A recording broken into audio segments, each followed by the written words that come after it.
Hello, and welcome to another podcast, which I thought would not be happening. But here we are, once more.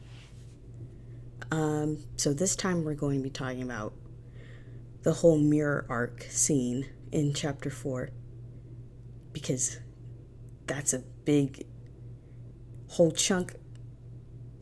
Well, it's a big chunk of the whole chapter, but it's also like what the entire fic has kind of been leading to. So it's a very important scene. So we're just going to take some time to talk about that. But before we go into it, I'd like to thank everybody for reading and leaving a whole bunch of comments and being nice. I appreciate that as we get ready to finally finish this shit.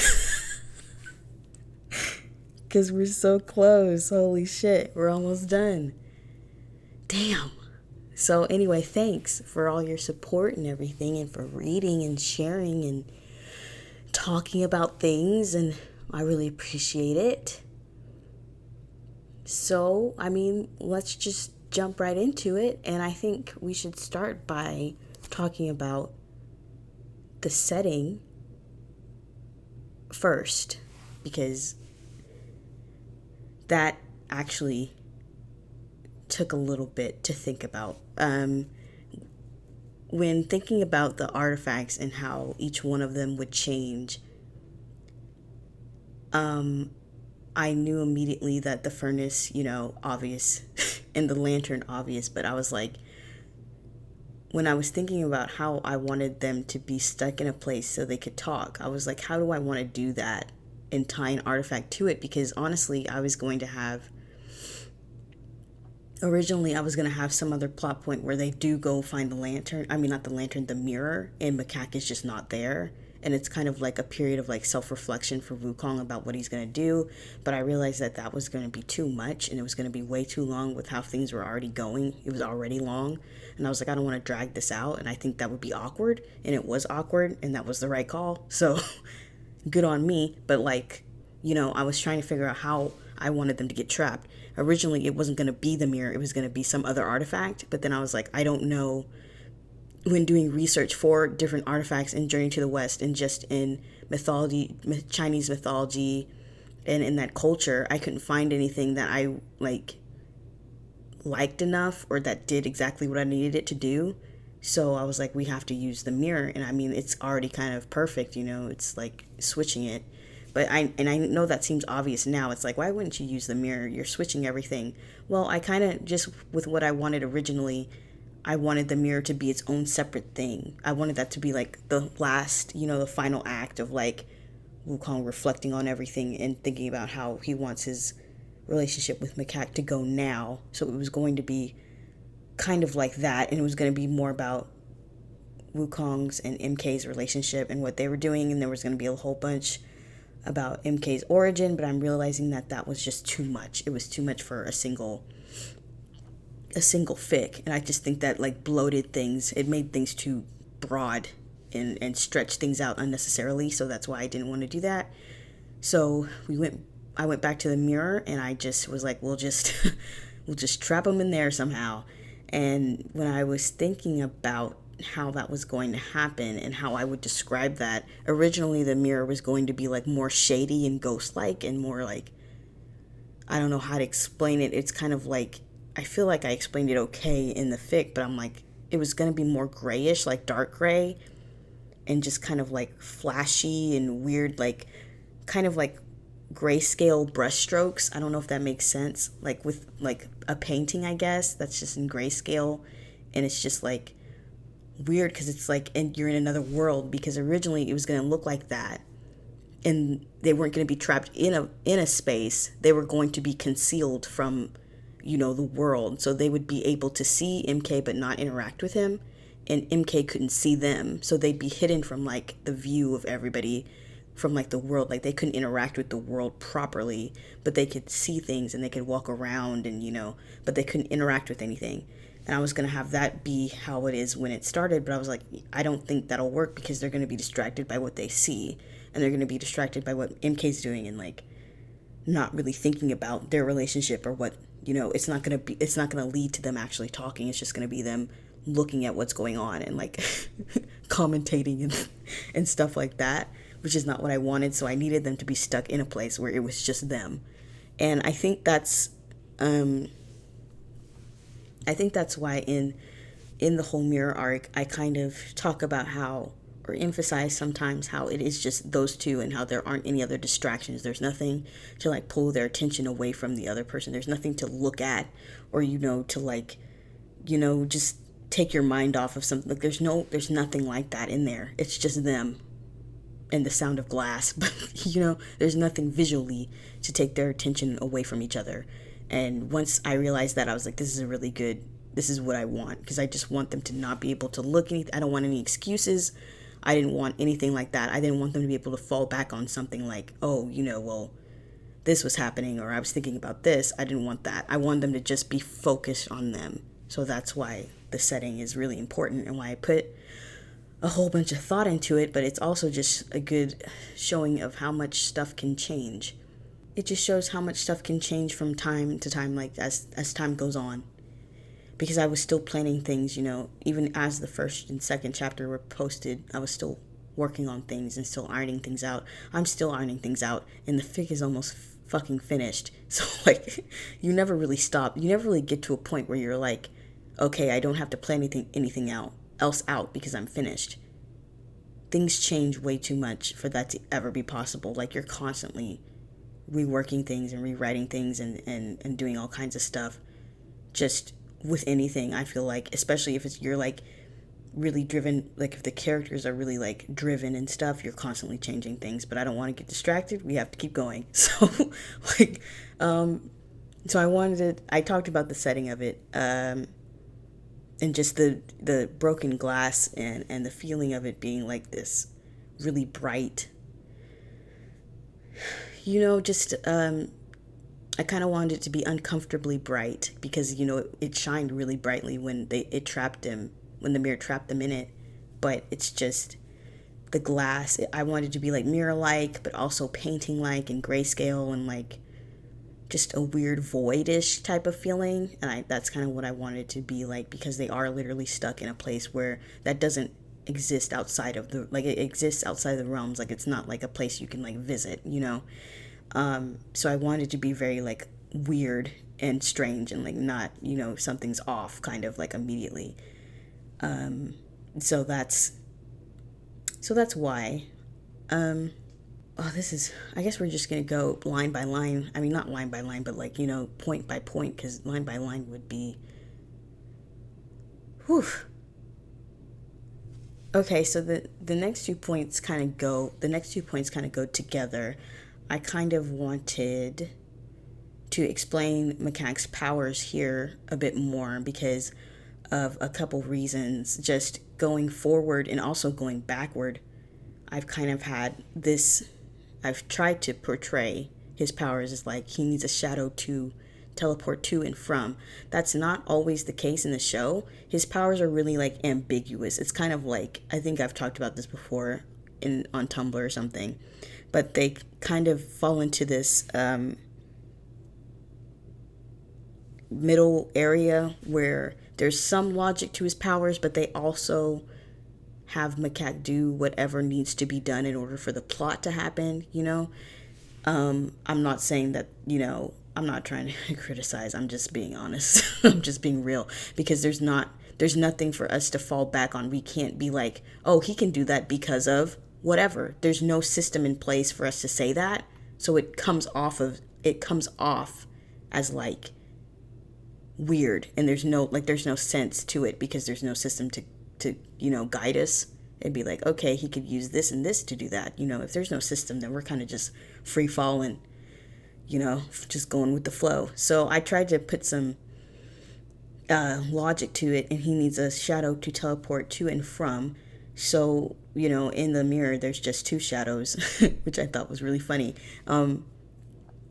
So I had to put that whole explanation in there, but I wanted to do it in a funny way. So that's why Macaque just shows Wukong, because he's like, I can't explain it. I can explain it to him, but showing it to him would be more effective. And that's just Macaque knowing how Wukong's brain works. Just like he knew that Wukong would not know what to do exactly if there was no way to like punch his way out of a situation. Like he just knows Wukong too well. So he's able to like explain things to him in a way that he can understand. Not saying that Wukong's stupid, but he is just like with magic and stuff, it's really complicated, and Macaque's mind is more better attuned to those types of things. And, Wukong, is driven by emotion a lot of the time. So he doesn't have that sense of like understanding or like, logistics and reasoning for like the deeper meanings and workings of magic, like knowing what all the characters and the spells and taking apart spells and all that kind of crap. Wukong is not about that, but Macaque is. So he's able to like, tell Wukong in a way that he can understand. But it's also just, I think, a good way of showing some characterization because, one was able, and, this is explained later, but one is able to figure what's happening immediately, and Wukong's kind of just like, I don't fucking know. And that makes sense because he's never been in this type of, he's been in this type of situation, but not this specific type of situation because the calabash is like this, right? But the mirror there's nothing in there. So it's kind of like, it's the same type of thing, but there's just nothing in there to fool him or anything like that. So, and just going back to Macaque's powers and how they work and how the mirror exists outside of reality, just, that I had to think of a way. When I got to this point, I was like, oh shit, we have to think of a way for Macaque to not be able to get out of here. Because I was like, shit, he sure could. If there's a shadow or anything in there, he could leave. So I was like, we have to think of a way for him to not be able to get out because that's what he's immediately going to do. So I had to but it also makes sense if you think about it like them being trapped inside the mirror. Like, where does that space exist, I know people would think like, oh no, they're just inside the mirror and then they just are moved around in the mirror. But I was like, since the Lady Bone Demon's magic has touched this mirror, we don't know what the fuck it can do and what, where it could teleport them to, and I was just thinking about the original power of it, of how it could like reveal demons, so it could like see the unseen, it could like remove magic, it could like see through transformations and illusions and like reveal all that to you and reveal the truth. And I'm like, well, that's a really strong power. So I was like, if that was warped or changed, couldn't it like be perverted to this like creating a reality outside of itself? I'm like, I don't know, I just thought that was really cool with like what you could think to do with it when you put like death magic and all these other types of things in a furnace and cook it together. Like I don't know, I feel like things would just be really weird and you can't predict what they would do, which is why they want to study them, because I'm like, what the fuck is he like? Nobody knows what's going on with these things, and I don't want that to be as like an excuse, like, oh, you just did whatever you needed to do. I'm kind of just like, I had to come up with that idea and then work with that idea and make it make sense within the world. So yeah, I had to like make it completely white in there with no shadows, and then explain how Macaque's powers work so they could be stuck. And that just took a lot of time, and I think it worked out pretty well because that explanation for his powers is going to continue going forward. And it also was how it worked going backward. But like, not that everybody's on the same page, But I also, just thinking about this, since I can talk about it now, I since we know about the curse and stuff, and Macaque not being Macaque doesn't like to be in places where he can't escape from. And that's when I was thinking about how his powers work and how quick he is. Like, he's very cowardly, when you get down to it. Not trying to knock his character, but he is, so he would want a way out of something. And you know what? That's something that that's understandable to me, to always have like it's kind of like always wanting to have like a backup plan, or like always wanting to be prepared. It's like, you don't want to be trapped in a place where you can't escape from. Like, you always want to be able to like leave or something, I feel like that's something that most people can empathize with or understand. So with Macaque doing that and just really wanting to seek it, that's how I got the idea for him being able to like In that other fic with the galaxies we behold, or whatever it's called. Wow. Just being able to create portals outside of reality, and him just trying to obtain that magic because he doesn't want to be stuck somewhere where he can't leave again. So that's where I really got the idea while I was writing this. And if you notice the timing of the timestamps of the posting, you'll see that I posted that one shot right before chapter 4, or around the same time, because I was ironing this out. So I wanted to make sure it made, like, when I was thinking about his powers, that's what I thought of. So that's why. And I just think that's something in character that he would do. He'd be like, I need to figure out how to not be stuck in this situation again, because he's really traumatized from his torture and torment. So he really just wants to, not have that happen again, obviously. And that's understandable. And you can't fault him for that. I wanted to be like, oh, I understand why Macaque's uncomfortable in this space, with especially with Wukong being there and there not being a way for him to like escape or anything. Because when I was thinking about that too, I was thinking about in season 3 when, Wukong like grabbed him, was gonna beat the shit out of him, and Macaque like tried to leave immediately. Like he was like, I'm not even, like Wukong was going straight to him, and he just was like, I'm out of here. Like, like I just really think about that a lot when it comes to writing Macaque's character, like how he is so selective with his battles, and he's like, if he's at a disadvantage, if he doesn't have like some plan or something like in his back pocket, or something to like aid in his fighting, or like do something like that, he like retreats. Like he's not gonna, or unless he's desperate. If he's desperate enough, he's going to do what he needs to do. But I'm just saying, he's not going to fight Wukong 1-to-1 without like some kind of like backup plan, because it's like, just from what we saw in season 1, how did he fight Wukong? He had to steal MK's powers before he did it. I'm not saying that's the first time he fought Wukong. That probably wasn't. He probably fought him one-on-one before and it didn't work out. So he's like, I have to think of something else that can help me get a level up on Wukong, So that's just what I'm thinking about when it comes to his characterization, and just this moment in the mirror, just like, and then his characterization going forward is going to be focusing on, obtaining that kind of power to not be in the situation. Because honestly, being stuck in this mirror, well, it was good for both of them in the long term because they talked and everything. Just being stuck in a place like this without an escape was not good for Macaque and his mental health. So that's just what's on his mind right now. He's like, that sucked. I don't want to go through that again. And it brought up really bad memories, and we were talking about those bad memories. So, it's kind of a mixed bag. I mean, obviously it was a good thing, and he understands that it was a good thing, but it's, it brought up these bad memories at the same time. So, that's something he has to work on. So when it comes to like, I just love Wukong being like, oh, this is the perfect time to talk, I guess. I think that's funny because it's like Wukong's like acknowledging, what's happening this whole time. It's like everything is led up to this, I thought that was funny when I was writing it. Like, he understood what was going on. He's like, oh shit, this is what it's all been about, huh? This moment of being trapped with this idiot. But other than that, when it comes to like the whole projection thing, oof, man,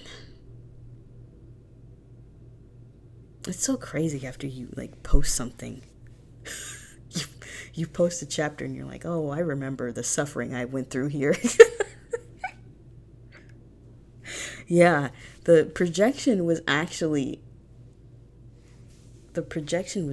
a last minute addition that I wrote when I just started writing it when I was writing, it just came out of nowhere. And I was like, because I was like, it's kind of, I don't think that Macaque would just accept that they're trapped, I think he would try and do everything that he could think to do before accepting that he cannot escape, because he's just, he wants that control of being able to like leave. So I was like, he would probably be like, what else can I do to get out of here? So I was like, an astral projection would work. And he would think about that and he'd be like, oh, maybe that would work in this space. Even though it's like, at the same time, he's like, if we exist outside of reality, if we're outside of reality, it wouldn't work in theory because we're not where the realms are. And the only way astral projection can work is if we have like, we exist within those means, like we exist in that area. Because who is he projecting to, you know? And it's like he knows that, but he's going to try anyway. Because he's like, he has to do everything. He has to see that it doesn't work before he can, like, you know. And I think it's also fear that's driving him. He's like, I don't, you know, like he just wants to try everything. So the whole projection thing was added, like, it wasn't, I don't want to say it was added in at the last minute. I was writing already and I was like, oh, I think this should happen. And I was just like, okay, let's keep going. Then halfway through I was like, oh, should we do this? And then I was like, I think it makes sense to do it. I think it makes sense for Macaque to try. So that's where this came from. So Macaque didn't have enough shadow magic. Like there's not any shadows in the mirror. He didn't have enough shadow magic to make the circle just with his own shadows in his heart. So that's why he reached into Wukong's chest. Do you ever reach into the chest of your enemy? Sorry. That's why he reached into Wukong's chest and took his shadows. And he was just looking at them and being like, oh, they're bigger than I thought they'd be. He's never seen them. And he also, we have to remember, he doesn't know the extent of Wukong's journey to the west. He doesn't know that. He only knows bits and pieces. So he doesn't know all that, you know? So he's kind of like, oh, what the fuck? In his hand. And then he uses that to spread the circle and make it as big as he can. So, and also with that, I had some comments about, well, really was like 2 or 3, which is still a few comments, like that's still correct. Anyway, had some comments talking about taking out those feelings of like the removal of sorrow and hurt and grieving and fear from Wukong and how that immediately made him feel tired.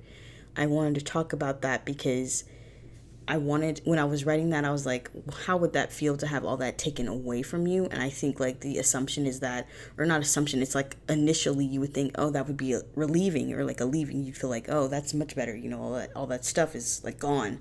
But then I was like, I wanted it to feel like something was missing because I'm like, if you are like living with that, you know, with these feelings that you're used to, and you know, you've accommodated yourself to them, like that's just, you know, they're a part of who you are as a person, and you're just used to that fear of whatever, and that grief, and that, you know, it's not like, well, I don't want it to be like you're forgetting that stuff. It's just like, it's just gone.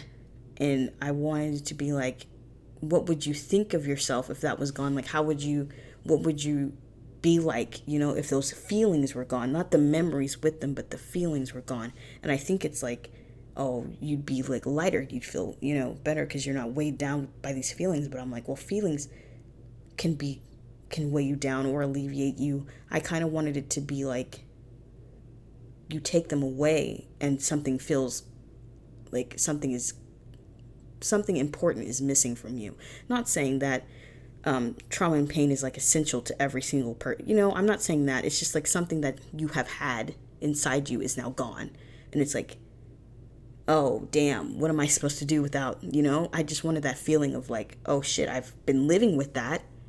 That's, you know, that's my whole life. That's, you know, that's what I'm used to. It's gone and I feel like, oh fuck, it's kind of like this sad, dreary, like deflating type feeling, you know? And in my mind at least, people can interpret it however they want.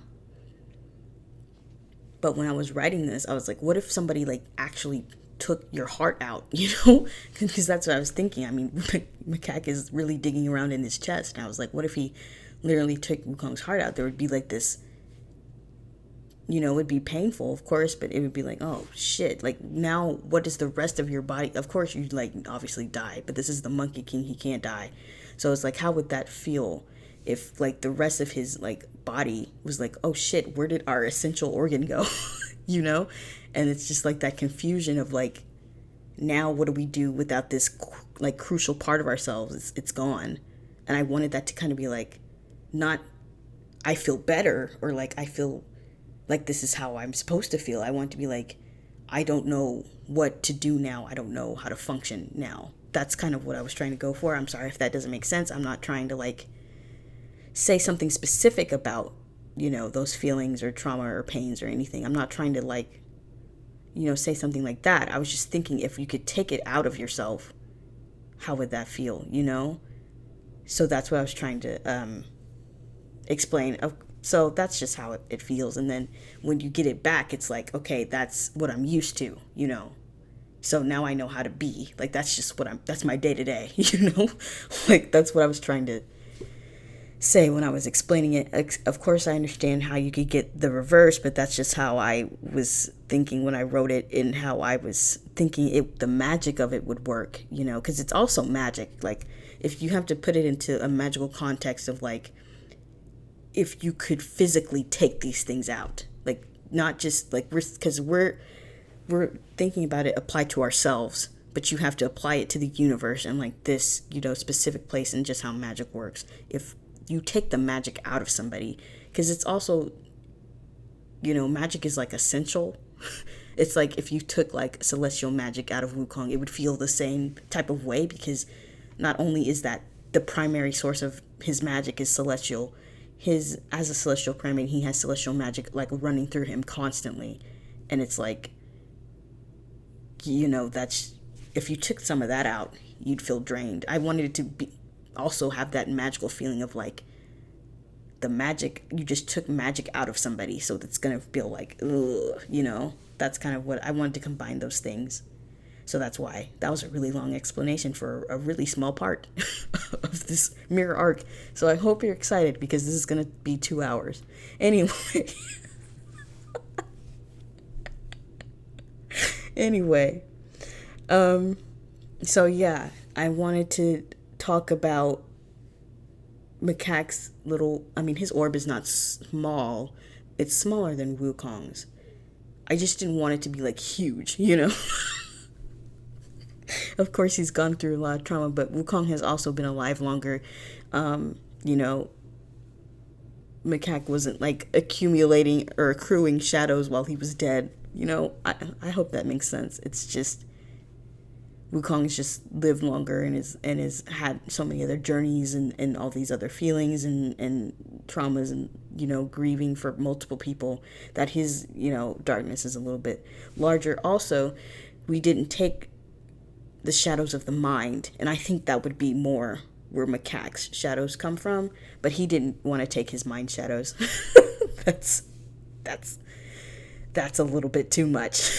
The shadows of the mind, it's darkness all over. Like, it's darkness essentially, it's shadows of shadows, but it's like the location of where they are, that's important. But that's another thing for another time. We're not going to get deep into that. So basically, with the whole projection thing, I also wanted to have an explanation for, season 2, when MK attempts astral projection and has like several nosebleeds. And I was like, he's nosebleeding? When I first saw that, I was like, okay. And I thought that was interesting, because he just did it on his own. He just figured, he saw Wukong do it once, and he's like, let me force my way to do that. I was like, how did he force himself to learn that through trial and error over and over so desperately, because he just wanted to like try and be able to contact Wukong, because he was scared out of his mind. But anyway, like, I just wanted to have an explanation for that, and how it fits within this magic system of combining spirit, heart, and mind. So the spirit is mostly like when in the show, when you would see like the outline of Wukong in gold and MK in gold, that's the spirit. The heart is like the connection between the two people, like who you're projecting to is for the heart, and for the mind is like actually putting the spell into place. So you're connecting your spirit and heart to the other person. You're projecting you're connecting your heart to the other person, you're projecting your spirit, and your mind is putting the spell into action. So that's why it requires those 3 things. It also requires blood, because it's like that kind of goes with spirit. You're like it's part of that connection of like, I'm putting my spirit towards this person and this is who I am. Here's my blood. So that person knows who I am and like they can see me, and it's going to go like the spell is going to go all the way to where they are. Like it's just kind of a little a little nudge needed to get that final to get the end of the spell going. They need some blood in there to project the final image and everything, to establish that connection. They need blood. So this is probably going to be uninteresting because I know everyone's here for, gay monkeys. But anyway, I like how I said that and then I didn't like skip it. I'm still going to fucking talk about it. It's not going to take that long. I said like a liar. Anyway, I wanted to talk about how you cast a projection spell with shadow magic compared to celestial magic. Celestial magic, we don't know because we didn't see in the show, but I was like, since I don't have a frame of reference and MK just randomly showed up and was there and he said I just had nosebleeds, I was like, how would that work in shadow? And I was like, how can you do that? And I was like, you probably just make a shadow circle and you make the characters around the circle and you add your blood into the center and you like cast the spell that way. And it's like, I wanted it to be like with shadow magic is just, there's a lot of circles in shadow magic. Do you notice that? I know mostly it's like Macaque's teleportation circles, but there's a lot of circles. I don't know. And I thought, since projection is like you're projecting yourself, I think just making a circle would make sense, And then basically what would happen if it had worked is like the person who he was projecting to would appear in the middle of the circle, where that white light is where the person would show up. And then basically to establish that connection, he would be projecting to another shadow. So he would be taking his projection circle shadow and establishing it with the other shadow near the person he's trying to project to. And then his projection would come up from the shadow. Like there'd be a shadow macaque there as an astral projection. That's what it would be like. So that's how it would work with shadow magic. With celestial magic, I guess you just appear because I guess you just try real hard. So that's how it works with shadow magic. And also since we're already here, people were trying to guess who Macaque was contacting, and I was like, because I asked, nobody has correctly guessed, and I'm like, you know what, nobody's going to correctly guess. And I said that in the last podcast, and I don't think it would be a big deal if I just said it, because I don't know if it's going to come up later. So you may as well just know he wasn't trying to contact MK or Little Star, who's the third celestial primate. He wasn't trying to contact them. He was trying to contact Chang'e on the moon, which is why the circle was white. He was trying to contact her. So basically, and I can't go deep into this because it has nothing to do, it has something to do with this part of the mirror arc, but it's not the main focus. But basically, Macaque does know Chang'e, has talked to her, has a friendship with her in this AU, and that'll be explained later. We'll get to that later, maybe in the epilogue, because as I said, Wukong doesn't know about that friendship or that they even know each other. That'll be, it's really difficult because I want to get into that because, obviously in season 3, Wukong saw Chang'e and it's like, well, does Chang'e know about what happened between them? Basically, essentially no. And, there's some things I can't change about what happened in the show. So I'm kind of like, I'm retconning maybe 2 things. Which is probably the first time I've done it. Honestly, I haven't retconned anything else. And that's why I didn't want to talk about it, because I might not go deep into that. And it might change. But I'm just telling you for this, he was trying to contact Chang'e. And how that plays out, we will see. Possibly in the epilogue, maybe. We'll see. Let's get through chapter 5 first. And then we'll see. But I just wanted to answer that question because nobody was going to get it. Because I could not foreshadow it. Because we're not in Macaque's perspective. So he was trying to contact her. And let's keep right on moving. just to talk about briefly Macaque's like mention of being like in this prison with his murderer and just being like afraid of that, like just showing some fear there. I did want to combine it with like what we learned later on, that he is stuck in a place he can't escape from, and how that's like messing with him. But also he does not like being stuck in this place specifically with Wukong, because he's not like, obviously he's like, Wukong's not going to do anything, and he didn't mean to do anything the first time, but it's like it's not comfortable for Macaque to be in a place with somebody, with the person who killed him, like that, like, you know. He doesn't like being in somewhere where he can't escape, you know, and that's really uncomfortable for him.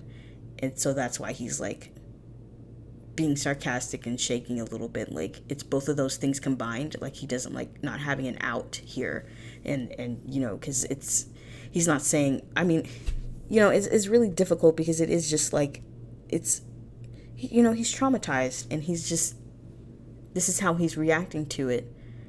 And I'm not saying that he seriously thinks Wukong is going to do something to hurt him in this moment, but it's the possibility. He doesn't want to be left alone with this person, knowing what he did, and you know, there's always the possibility that something can happen again. He just doesn't want to be in that situation, understandably. So that's why he was shaking and stuff. And also, because I skipped it, I meant to mention Macaque's blood just, you know, messing with Wukong too.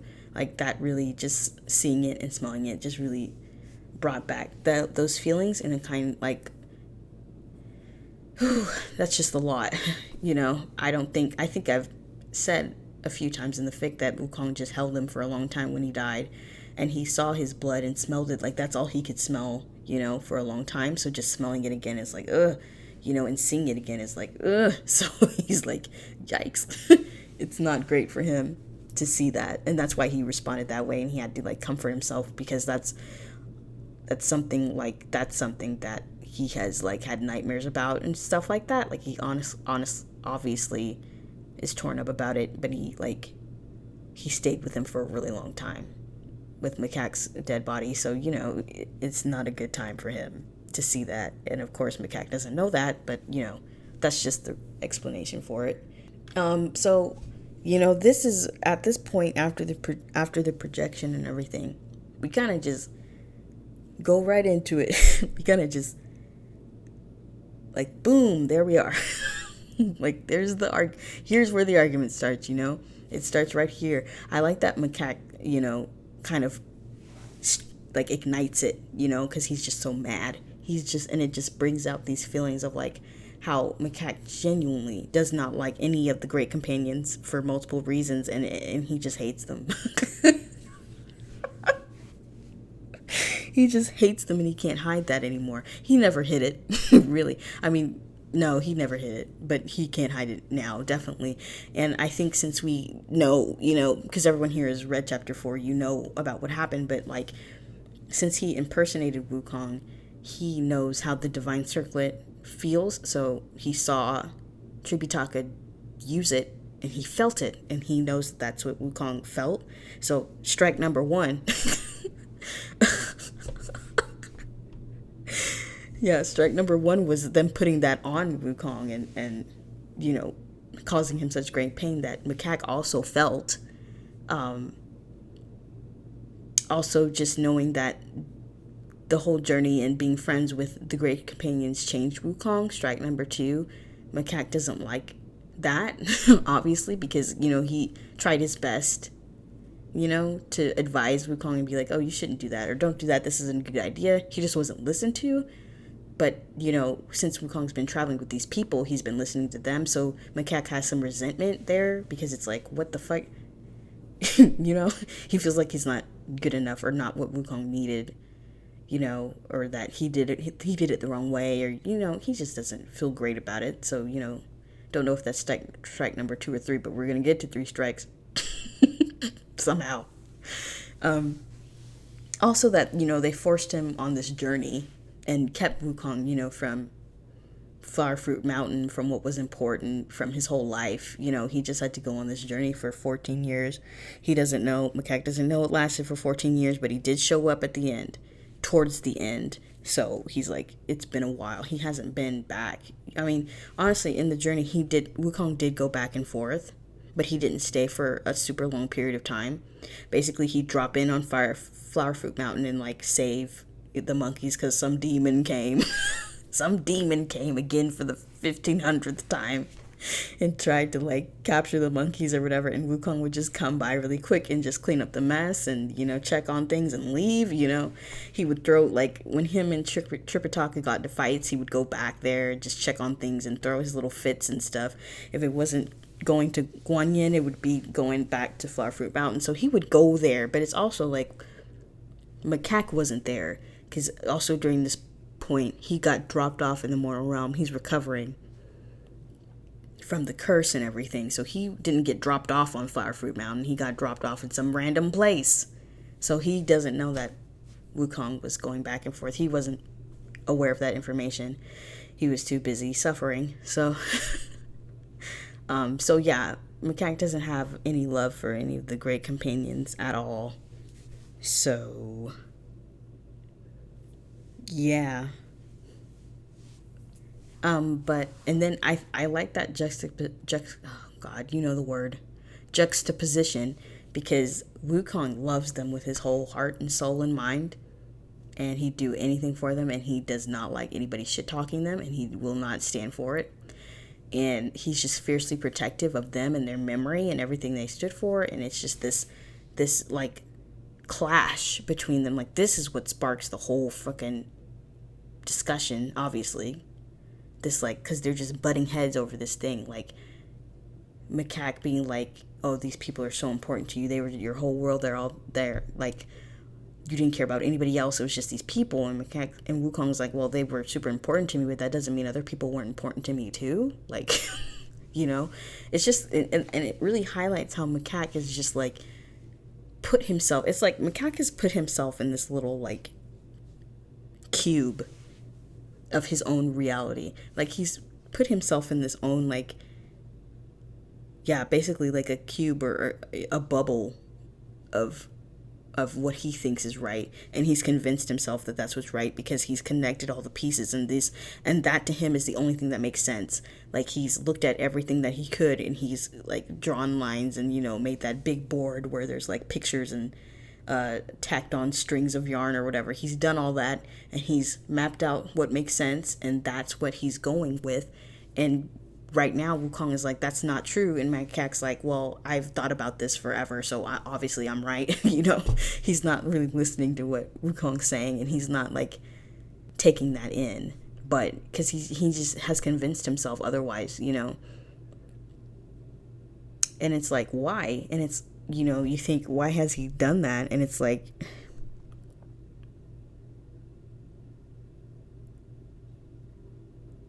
there's a couple reasons why. And I know we went into this the last time with abandonment, but that's such a huge part of what, you know, what happened, just because the abandonment fed into this.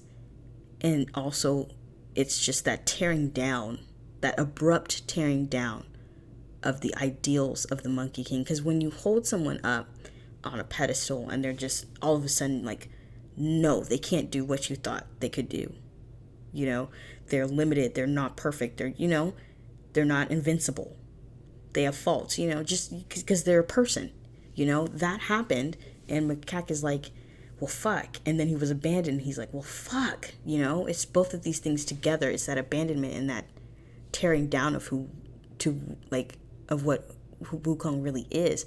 And both of those things just like really bothered him, and they just fed into each other, because it's like, he abandoned me and he's not who he really was. He's not as strong as I thought he was. How could he let me down? How could he do that to me?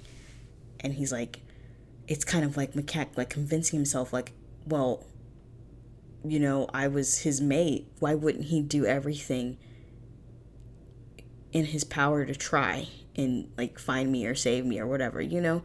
He would run himself in circles thinking about that type of stuff, and then just in his own mind rationalize like, I'm not that important to him then. Like, it didn't mean anything. It wasn't like our relationship or our love or whatever wasn't as important to him as it was to me. And it's like that kind of feeling over and over in his own head for over 500 years. Like, he didn't have anybody else to be like, no, that's not true. He was stuck in his own head for such a long time that he really did build this bubble of his own understanding that, of what happened. And it's just fueled by these feelings of abandonment and feeling forgotten and unloved.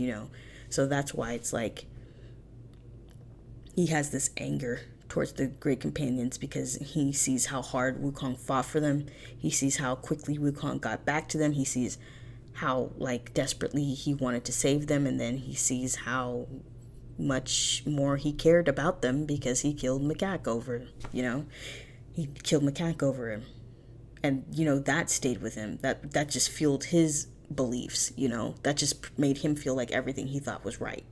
Because it's like, Wukong killed me, so I was right about everything. He doesn't really love me, and he forgot about me, and he doesn't care about me, because he took my life, not understanding that it was an accident, but it still happened. So we can't say anything otherwise, and Wukong can't say anything otherwise, but he can explain why he, the feelings behind that and what he was thinking, while not saying that he, not devaluing the whole killing thing at the same time, which is important. And he does do that, so that's important. I forgot where we were. Right, we were talking about, jeez, this really is going to be 2 hours. We were talking about the great companions and yeah, okay, Wukong loving them and Macaque hating them, which is just so good to me. It's so good. Sorry. I like how we start this whole mirror arc with that juiciness. Just with that anger. It just starts, the mirror arc starts so angrily. It's just, I just like how it starts. I don't know. Do you ever think, this might just be me because I wrote it, and writers think this way. Not saying other people don't think this way. I'm sure all creatives do. But when you see something and you see how vividly or nicely it flows, or smoothly it flows into the next part, that's the beginning of mirror arc to me. It's really hard when writing arguments, especially, holy shit, it is so hard when writing arguments to get the dialogue just right, where it's snappy enough and it makes sense, where one person is like, I hate you, well, I hate you too, and this is why, to make it feel realistic and snappy enough that it can feed into the next thing. Because with the arguments, you want it to be smooth, it can sometimes not be smooth. But when it smoothly goes from arguing about one point to arguing about another point, that back and forth, or this continuous motion like a river, it's really good. It's really good. Not saying that there can't be interruptions or changes, because that happens here too. But I really like it when an argument, you understand where the next point is gonna come. You can see their mindsets or their thought processes through it. That's really good to me. So I feel like the beginning of the mirror arc is a good example of that, because you can see how they can get from, well, this is all your fault, to why didn't the great monk get rid of the Lady Bone Demon? Well, why didn't you hold on to it tighter? Or and he was and then Macaque being well, maybe if your master had just taken care of it from the start. And then we go into, why are you talking about my master? Why are you shit talking him? And then Macaque's well, it's the truth, but you'll defend him to the ends of the earth. How it just seamlessly goes and continues. I like that a lot. And then just how they just get so heated so quickly. And I like that Macaque is the first one who yells. And I like that he yells first about the whole choosing of something. I like that that's the first point of what the fuck are you talking about, from not the first point, but it's where we get a pause kind of, where Wukong is what the fuck is he talking about choosing? Macaque has convinced himself that, and talking about that bubble, and I already said this, but I'll reiterate it, but because Macaque has really convinced himself and interpreted Wukong killing him as the definitive answer of Wukong being like, the Great Companions are more important to me than you are. Like, Wukong is saying by killing Macaque that he cares more about the Great Companions than Macaque, and Macaque has like accepted that. Like, that's what his is his interpretation of events is. Like, that's how he feels. And there's a whole bunch of like, you can see that when he tells him like he has the scar to prove it. That's just what he knows in his heart. Like, that's what he's been sitting with. That's what he's convinced himself is true without knowing the whole truth. That's what he's been convincing himself of. And, you know, Macaque just being like, that is what happens. And he's not backing down. He's not like listening to what Wukong is saying. And Macaque is just very like, in the beginning, he's very like accusatory. He's like telling Wukong how he feels and tossing these assumptions and these and his truth forward in Wukong's face and being like, this is what happened and this is what is the truth and this is how you felt and this is, you know, he's just tossing all these things at him and Wukong's just barely getting any word in. He's like, wait, I didn't choose them. What are you talking about? You know, he's not able to like counteract these things because in Macaque's mind it's just already solidified. There's no need to counteract something that he thinks is already like set in stone. Like, there's no, you know, he's not open to that.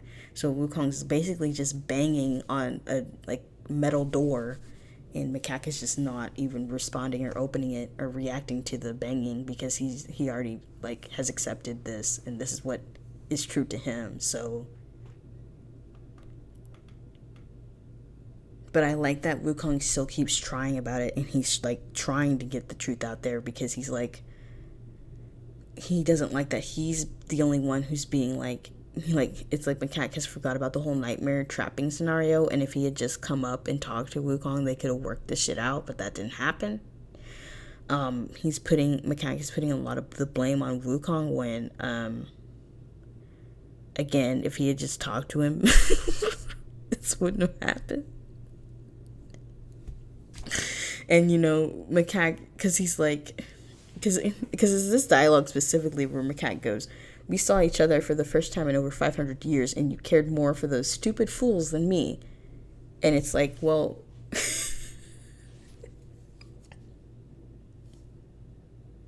it's like Macaque's not seeing how, yeah, he also saw Wukong for the first time in over 500 years and his first thought was to trap Wukong in a nightmare. So like, you know, he just doesn't see it. He's just blind to it. He's blind to how, like, he's literally just placing all the blame on Wukong. And it's kind of like he feels justified in doing that because Wukong killed him. And I'm not saying that's right, obviously. Like, please don't. If you read chapter 4, you know, it's not saying there's no right. I don't know how to say it. Let me think for a second. Okay, so he's placing all the blame on Wukong because Wukong killed him. Of course, that's not what he should be doing, but that's just what, you know, that's just what he feels justified in doing because Wukong did this really terrible thing, so now he can put all this other blame on him, like, you did this too, and you did this too. And he kind of feels like he'll always have that, like, well, you killed me kind of thing, like, in his back pocket, kind of. I don't know if that makes sense, but it's like, and that's really mean, but that's just, you know, I'm like, they're not perfect and they're honestly, they're a mess. They're an unhealthy mess, but they're trying. And, you know, Macaque, that's why this conversation is so important to both of them, because Macaque eventually gets the whole truth and his walls come down and he's able to like respond to it and see how wrong he was about it. But like, there's just this whole beginning of the mirror arc being so accusatory and all of this on his side is really important because of later what happens later on.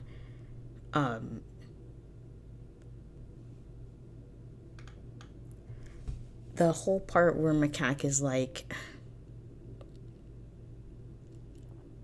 talking about how Wukong forgot all about him and how he went on the journey without thinking about Macaque at all, how Wukong just went and that was like the companions were his first priority, like he left everything else behind.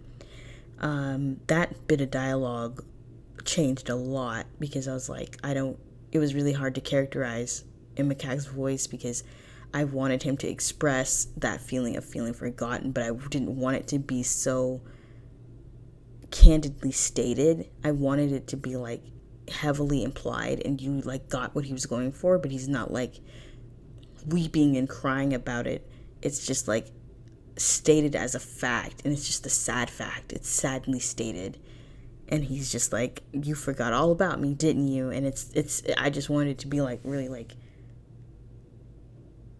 it's because when you read it, you're like, he's saying it and it's like he's waiting for Wukong to confirm it, you know. You like reading this back, it's like Macaque is saying all these things and he's like waiting for Wukong to be like, yeah, you're right, I don't care about you and I don't love you, and you know, it's like he wants his feelings to be justified because, you know, that's just what he has accepted. And I think he hasn't really considered the other side of there being some misunderstanding, because that would be harder to accept. Because if there was a misunderstanding and, you know, there was some hidden truths and that's not what happened, then Macaque has to like, Macaque feels embarrassed and stupid because he acted on things that weren't true. And that's, you know, how he does feel at the end. But it's like, he wants confirmation that what his perceived truth is correct. So that's why he's like being like, you did this, didn't you? And you went on that journey without a single thought about our vows and all that. And that's why Wukong is like arguing. Wukong never says, oh, you're right about these things that you're saying. He's always like, that's not what happened. Why are you telling me how I felt? I was forced to go on that journey. What are you saying? I went there voluntarily or whatever. And he's like, of course I thought about you. I thought about you daily. Why are you not, like, you know? It's like, Wukong's like, none of these things are true. You're just saying stuff. Wukong's like, what are you talking about? I've never said, because to be fair, Wukong has never said these things. These are just how Macaque has interpreted his actions and just, you know, his truth. But it's not anything Wukong has said to him explicitly, I will say. And I like how Macaque keeps on going back to the companions, because I think that's really what hurt him a lot. I mean, not the abandonment, obviously, but just being killed while Wukong was protecting his companions, like, that hurt him a lot. That hurt Macaque a lot to see him, like, go all out for these companions, but he literally killed his mate. All right. You know, like, he's really upset about it. So that's why he keeps circling back to it, because it's like Wukong is saying all these things. He's saying, oh, I missed you and I thought about you every day, but you still killed me. So these things aren't lining up. And it's like, well, Wukong would have to explain how he felt, and he's not being heard. Like, Macaque isn't hearing him. He's never really, like, sat and listened and heard, and, like, you know, he hasn't done that. And that was hinted at in season 3, in chapter 3, where when he was talking to MK, he's like, Macaque never listened to me. I need you to listen to me. You know, Wukong needs people to listen to what he actually felt, instead of just taking his actions at face value and not, like, getting any deeper thought into them. Like, you know, he's really frustrated. And, you know, Macaque he goes to this, Macaque gets to this point where he is, like, throwing knives, figuratively. Well, he probably would have literally done it if there had been more shadows, let's be real. He would have anyway, he is, like, figuratively throwing knives at Wukong, like, you killed me on the mountain and you didn't care about me. You cared more about your companions. And then he's like, do you even remember what they look like anymore? And that kind of, like, shuts everything down. And I really like that there's this, like, there's this really long space where Wukong just does not say anything, and he just grapples with Macaque's words and interpretation of him, like diminishing his relationship with the Great Companions and all that. And it's like, Wukong just cannot understand that because he cares about the Great Companions so much, every single one of them. Like, his memory is too good, you know? And that whole bulk of those whole paragraphs, you know, they were written back in chapter 1, when I was writing chapter 1, which is crazy, right? But that's the truth. That's the truth. And I wanted this in there so bad because I was like, I wanted to show that how badly Wukong cares about them, how much he misses them, how much he loves them, and how it like breaks it all, like it almost breaks his heart. And just the implication that he would forget them, like that's possible. And he's like, that is not even possible for me to forget anything about them, anything. Like, they were too important to him. And he's like, that just it just affected him so strongly. Like, just asking that, he was so fucked up from it. Like, he's like, what the fuck, are you kidding? It's you know, I wanted that feeling of just like kind of being punched in the stomach, but not like with pain. It's just like with disbelief that, you know, just the thought of him ever forgetting, like, it's not possible. It's not possible, you know? And that's what I wanted. That's what I wanted it to feel like. And I wanted him to be like, I wanted him to respond in this really powerful way. Like, I will never, ever forget them, ever. And I wanted there to be like some flash of magic because he's so emotional. And, you know, Wukong's powers flare up. Like, he, you know, they're tied to emotion. So he just has this surge of magic burst out from him because he's just so taken aback from that. Like, he's flabbergasted. The man's flabbergasted. And I just love how Macaque responds to that, because it's like he's not seeing it from, like, he doesn't have the context, you know. He doesn't know all the journeys and you know, all the trials and tribulations Wukong went on with these people. He just saw them at the end and knew about the divine circlet and all this. Like, he has limited knowledge about this journey, okay? So he's just, it's like, oh, so these people that did this to you, you're like ride or die for them. You do anything for them. They can do no wrong.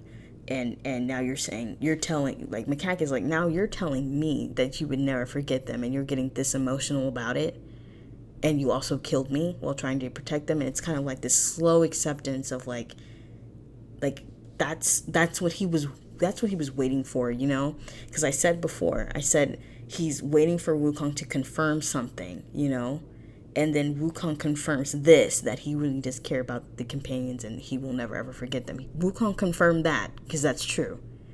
And Macaque, now that Wukong has confirmed that, Macaque is like, oh, okay. And it's like, well, you got what you wanted, you know? Macaque wanted confirmation and he got it, but it hurts. It hurts. And now he's just like, fuck. Because it's like, he wanted confirmation, but he didn't want confirmation, you know? It's really complicated. That's what Mirror Arc is. And you know what? That's what this podcast is, honestly. As I go through it line by line, and I'm explaining it, and I'm trying to put these feelings in a way that, you know, to give insight into their thought process and state. But there's a lot of like conflicting in there, and that's just how it is. That's how arguments go and everything, and that's how, you know, people work. And I feel like it's a little bit confusing because it's like, oh, he wanted that confirmation, but he didn't want the confirmation, you know? And I'm hoping that makes sense. He wanted it, but he didn't want it. He wanted to hear it, but now that he's heard it and it's been confirmed, it hurts him deeply to know that, like, because he's like accepting, man, he's accepting that he does not mean as much to Wukong as the Great Companions, and he never will. He was his mate, and he's accepting that he will never be the most important thing to him. Like, later on, that's, you know, that's just Macaque accepting it. He will never be the most important thing to Wukong. And this is where we have to go back. This is where we have to go back to chapter 3, whatever. Like, forgive me with the chapters. It's a mess. Anyway, wherever they were at the end, and MK and Macaque have that talk, and MK leaves, MK leaves, and then Macaque like has this outburst of pain, and he's like, whatever the words were, I said like, Macaque will never feel understood. He will never find someone who sees him and understands him, and that's kind of what's kind of going on here. He feels like even though he was mates with Wukong and they were close and they knew each other so well, he will never be the most important thing to him. So there's obviously like, they're not going to be on the same page completely, or there's something missing, or he didn't have something, or he wasn't good enough, or something like that. Like there's something is not right where they're not, perfectly together, or they're not perfectly matched, or whatever the fuck, however you want to describe it. That's happening, and he's like, that's never going to happen. And it kind of leads to this hopelessness of him being like, I will never have somebody who will put me first and who will care about me, and it just leads to this deep loneliness. Because everybody has this inherent need to be understood, and to be seen. Like, people want to find somebody who they can be themselves with and like reveal these parts of themselves to and be comfortable with. Everybody wants that. And Wukong also wants that. And the truth of the matter is that he could be that way with Macaque. He could be that way with him. And the truth of the matter also is that Macaque could be that way with Wukong, but he would still hide pieces of himself from Wukong. Not big pieces, but just little pieces of himself, But I think if they had stayed together as they were, he could have gradually revealed those things, But when this happened, when this, the abandonment and torture happened, it kind of reset that a little bit, where he thinks that like Macaque saw Wukong with all these other people, and it's like, oh, he can be himself with these great companions, he enjoys their company, they were able to change him, they have a better relationship, they were able to get on the same page, they were, they had a positive influence on him. Macaque looks at their previous relationship and sees that he didn't have that positive influence on him. He didn't change him for the better, he didn't like convince him not to fight the Jade Emperor or anything like that. Wukong still went on his merry way and did whatever the fuck he wanted, regardless of what Macaque said. So like, he kind of feels like there's this discrepancy, there's this misalignment between them, where they'll never see completely eye to eye, and that's what Macaque wants desperately. And so for him to see, like, for him to be told, like, yeah, I'm like, Wukong to be like, yeah, I'm never gonna forget the Great Companions, and it's kind of like reinforcing that idea of like, the Great Companions gave Wukong exactly what he needed. Macaque didn't give Wukong exactly what he needed. So then he like isolates himself and turns around, and he's like completely broken, and he sits down and he's like dealing with that feeling of being like, wow, the one person, who knows me better than anybody else on the entire planet over centuries,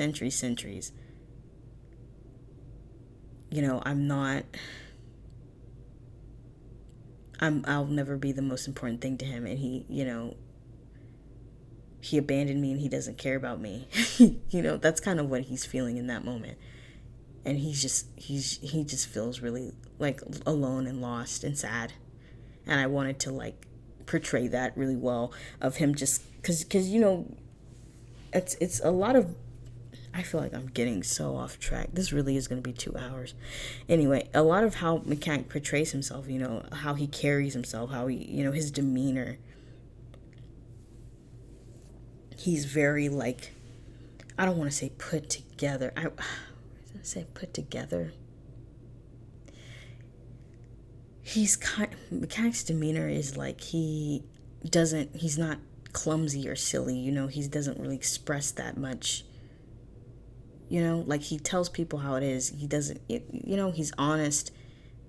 He'll be dramatic, but he'll do it in a coolish way. He's like he has loser attributes.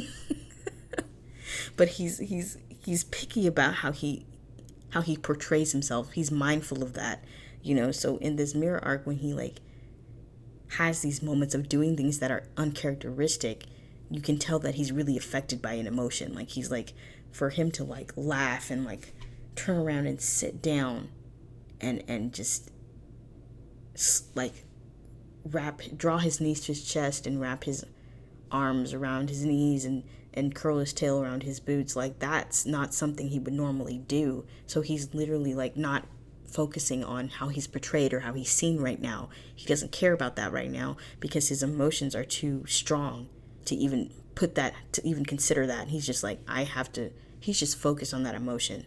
He's hurt and he's broken, and that's all he can feel. He doesn't care about how he looks to other people at this moment.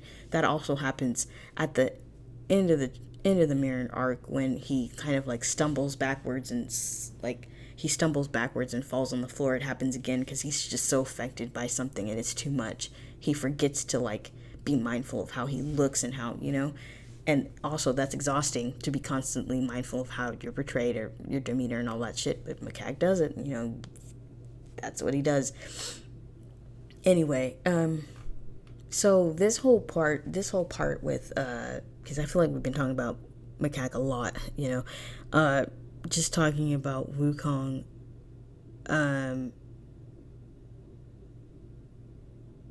Wukong's whole feelings with the Great Companions and how he had such a close relationship with them, and he loves them so much, but he also loved Macaque so much, and it's just dealing with both of those things at the same time. And I love how later on he's like, we're not talking about the Great Companions, we're talking about you and me. These are separate things. And Wukong's trying to show that, but it's hard to show that when Macaque just keeps bringing up the murder. Like, he's trying to like get the truth out. It's just difficult. He's having a hard time. But shout out to Wukong for pushing through. Anyway, but I just like how Wukong is like, he needed to express his truth, because he needed Macaque to know that he would never forget the Great Companions, and that's a fact, and that will always be true. That will never change. But when he sees Macaque looking alone and sad and whatever, he immediately is like, oh, no. Like, he's like, as soon as he sees Macaque like sitting there curled up, looking broken, he's like, no. I don't know about you guys, but I sure do love it when enemies are like, when they express some form of caring, even when their relationship is like on turbulent waters, like it's not perfect or whatever, they still show some feeling of caring and protectiveness. Oh, it's so good. And that's what's happening here with Wukong immediately being like, oh, that has to stop. Immediately he's like, do something to fix it, because he doesn't like seeing Macaque upset like that, and he knows it's serious, and he knows like he's deeply hurting, and he's like, that has to end. Wukong's like, this isn't a game. And when we get to this part where Wukong's like, if that's how I feel about my companions, then imagine how I feel about you. A lot of comments pointed that part out, and they were like, oh shit, I died, or whatever, that dialogue is so old. Oh, I think that was chapter 1 too. Isn't that wild? That's wild, huh? Anyway, yeah, I think it's chapter 1 too. And oh man, wow, it's a while ago.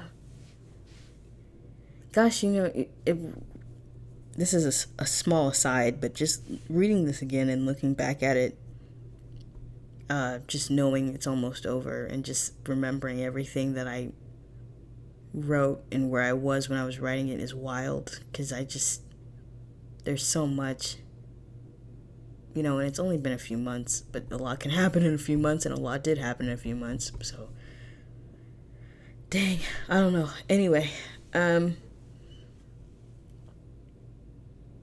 basically this whole talking about this trip down memory lane, you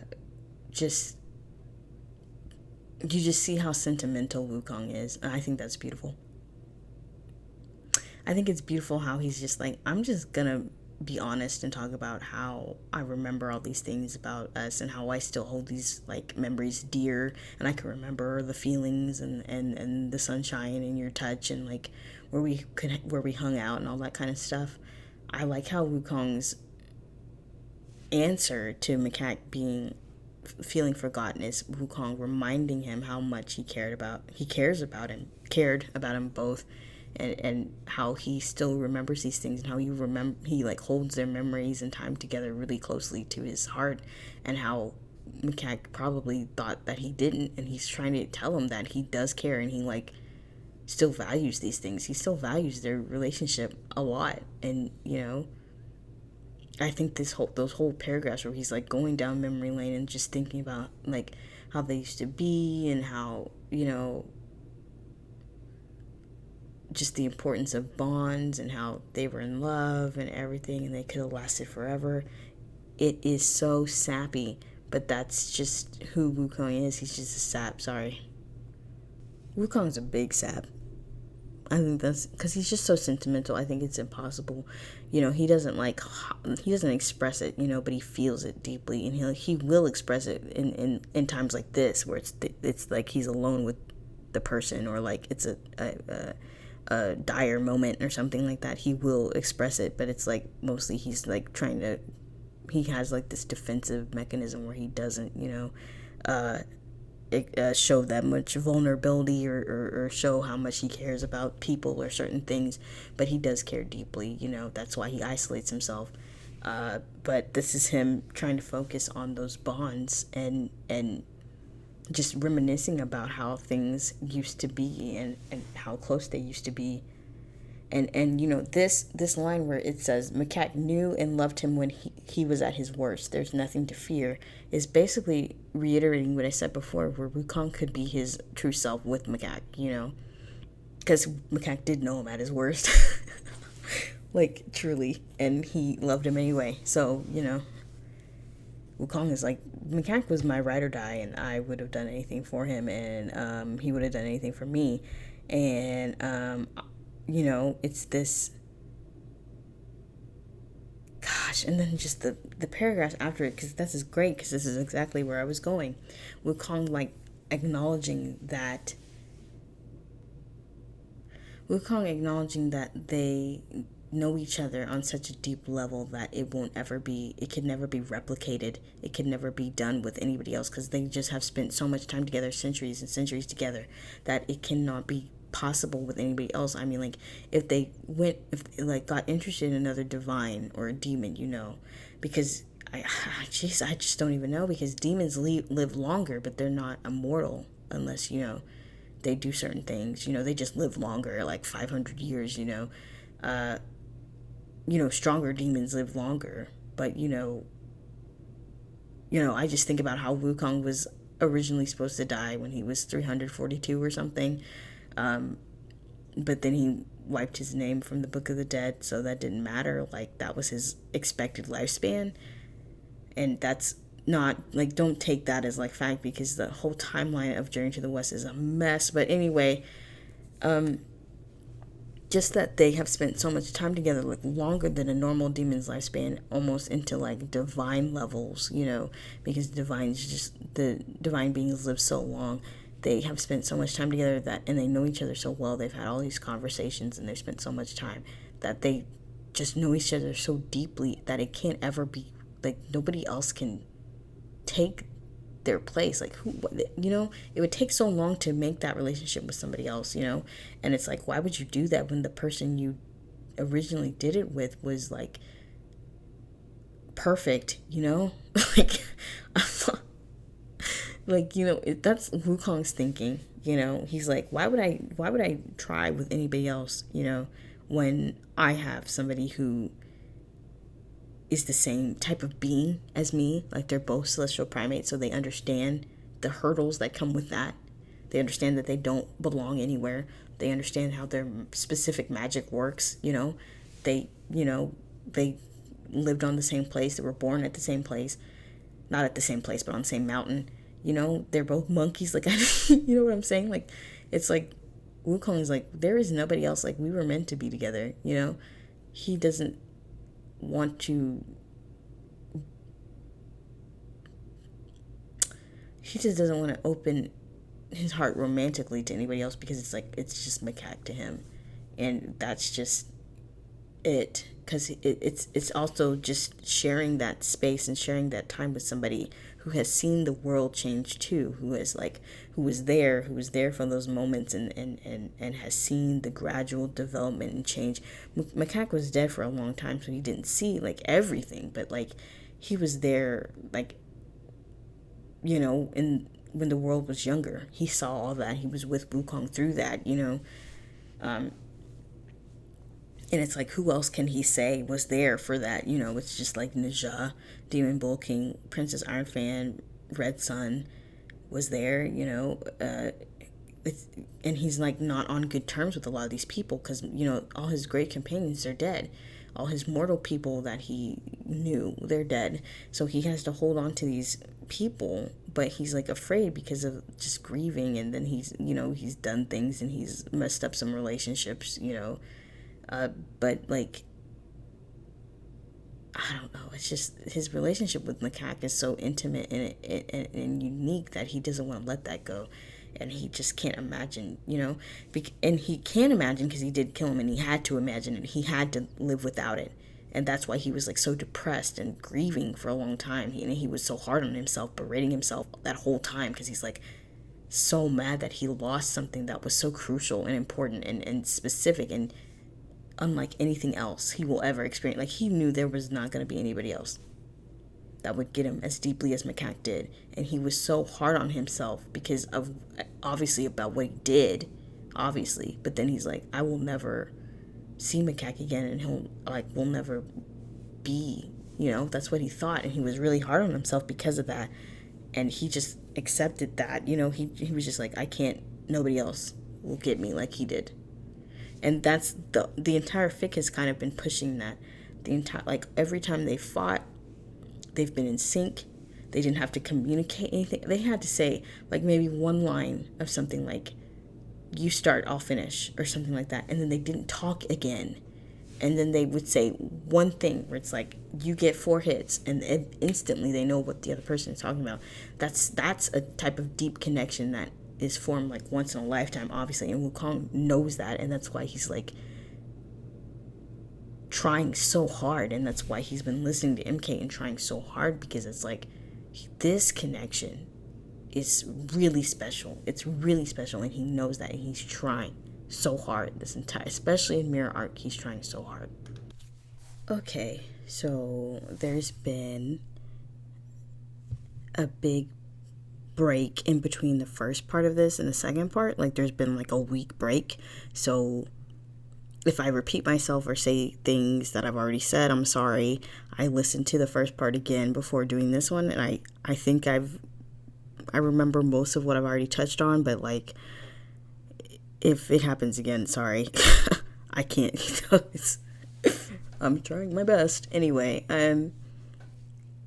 I do know where we left off though, and that was we were right at the fight, because we just got done talking about Wukong's companions and then how much Macaque means to him and all that type of stuff. Now we're getting to the part where they actually have a fight, when Macaque starts the fight. And before I get into all that, I want to say the fight was not supposed to be as brutal as it is. It was not supposed to be that, with the fire punch and the ribbons, it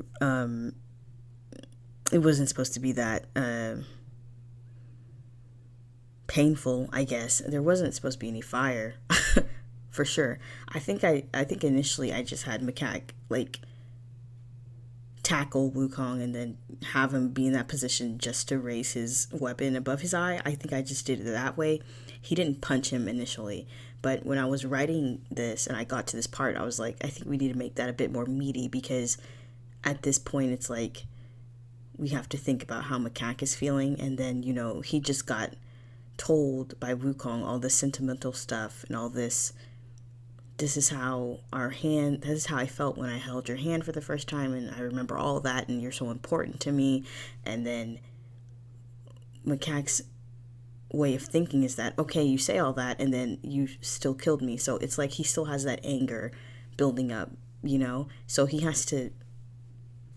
felt like he had to do something. He was so angry in that moment that he couldn't just do nothing or say nothing or just accept what Wukong was telling him, because it just spurred on that anger from him. So that's why when he speaks, it's so loud, and he's just so offended and in disbelief that he's like, how could he even say that to me, knowing what he did? How can he say that to me and act like I'm important after he just said, Macaque's like, you just told me the companions are super important to you. I know you killed me. You left a scar permanently also. And now you're like trying to say, oh, but I care about you too. Like, Macaque is just not, it's not making sense to him. So he's just really angry. And that's why when he punches Wukong, it has that fire with it. It has like shadow and fire magic mixed together. And he just he puts a lot of strength behind it. And it sends Wukong flying. Like he is gone. And I was just like, ooh, that's harsh. And I like that, he utilized the one shadow, of Wukong's shadow to like pin him down. And then like he just immediately was like, I'm just gonna fucking, he just got so mad. He just got immediately so mad about it. And I also did it because I wanted to show how far Macaque was willing to go, like how it's to show his anger, but also to show like how far he would go in hurting Wukong and like keeping that going. Like, he really wanted to hurt him in that way. So he was committed. That's all I'm gonna say. He was committed to like stabbing him in the eye and just making him suffer, and then relishing in that suffering.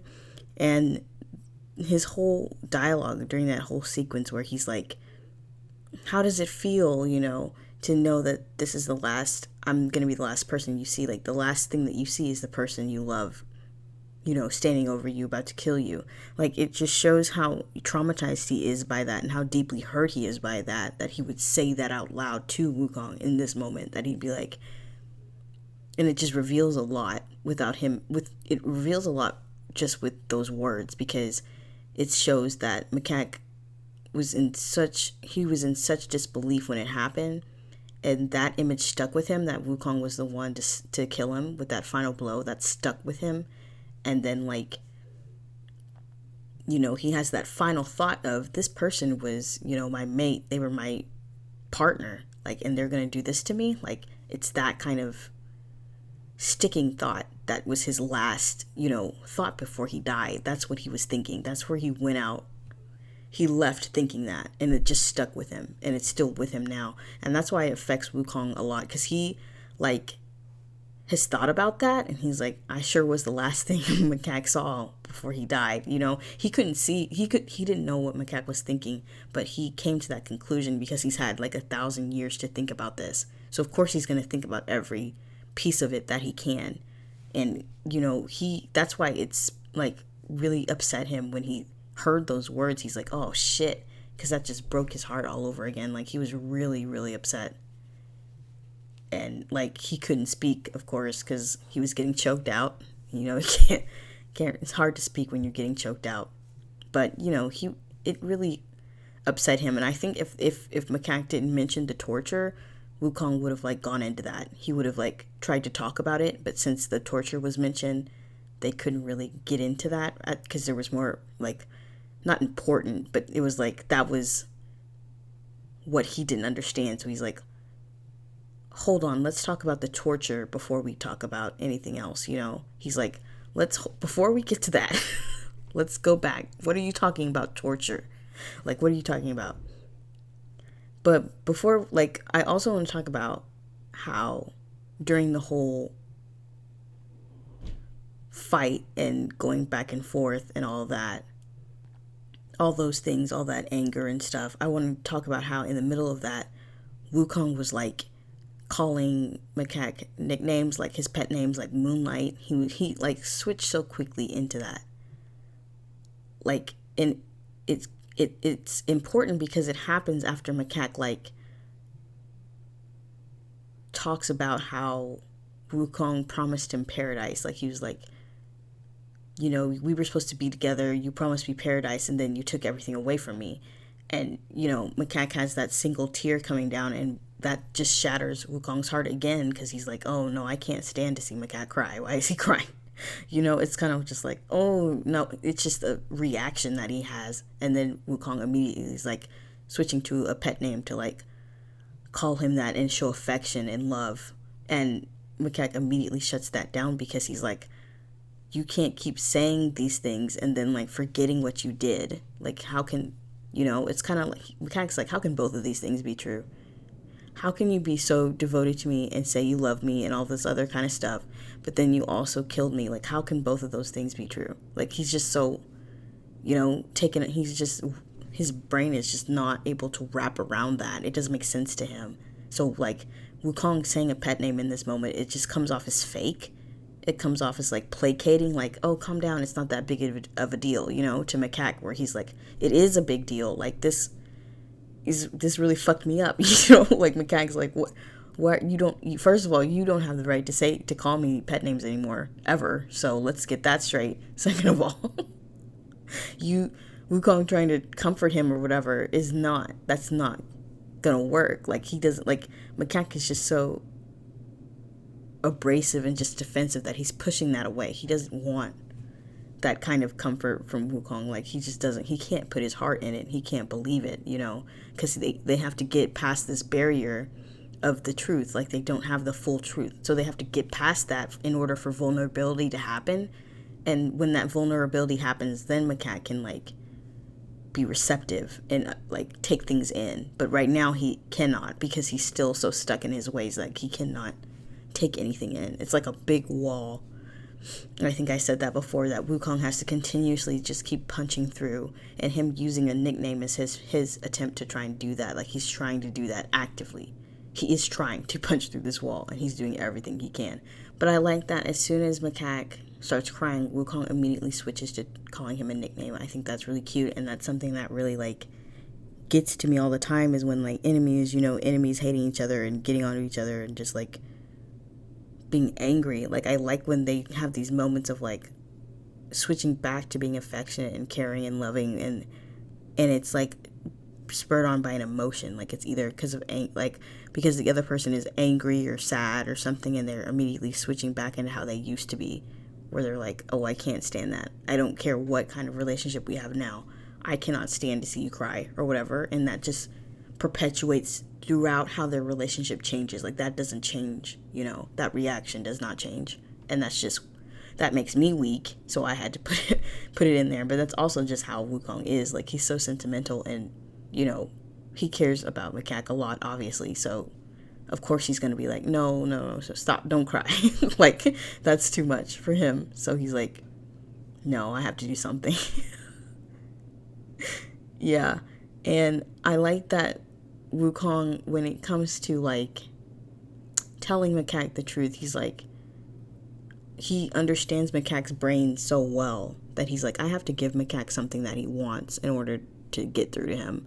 He's like, I have to tell him that he can do whatever he wants to me as long as he gives me, like, a minute to explain. Like, the way that Wukong, like, immediately knew what to do in order to get through to Macaque is so important. I like these moments where they show that they know each other very well. Like, they know how each other's thought processes work. Like I said in the last part, where Macaque knew how to explain the whole they're trapped in the mirror and they can't get out situation to Wukong, because he knows how Wukong's mind works.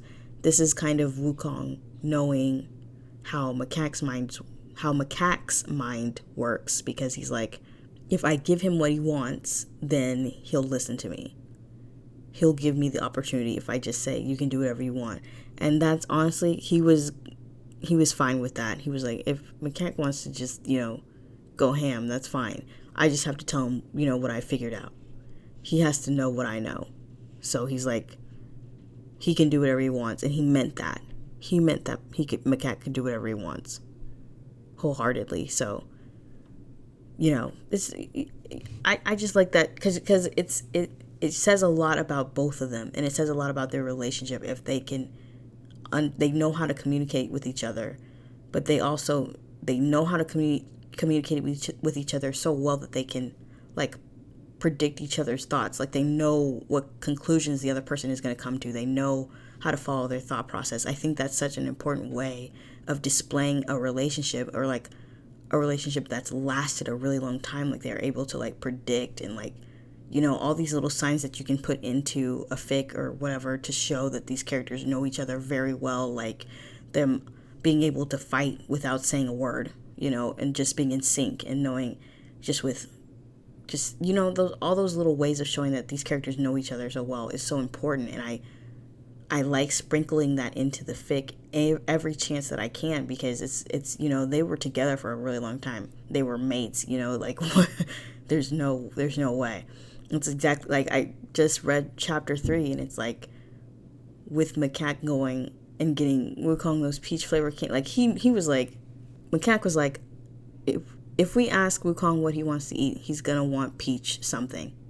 He knew that he would want candies, and then Macaque got him the candies. Like he just knew what Wukong wanted. He's like, Wukong wants peach flavored stuff. He probably wants candies. I'll go get him some stupid candies so he won't whine about it. Like he just does that automatically. And that's just, it's all these little hints and just how they can't help but like showcase that. They can't help when they're together and they're not fighting, that they can't help but show that they know each other so well. It's like, I just love that. I'll never get tired of it. Okay, so the whole scene where Wukong tells Macaque the truth, and like him finally realizing about the whole furnace torture thing, I think I went back and forth on that a lot, because I wasn't sure how I wanted that to be revealed. Like I was like, how momentous, how big do I want that to be? And I wasn't really sure.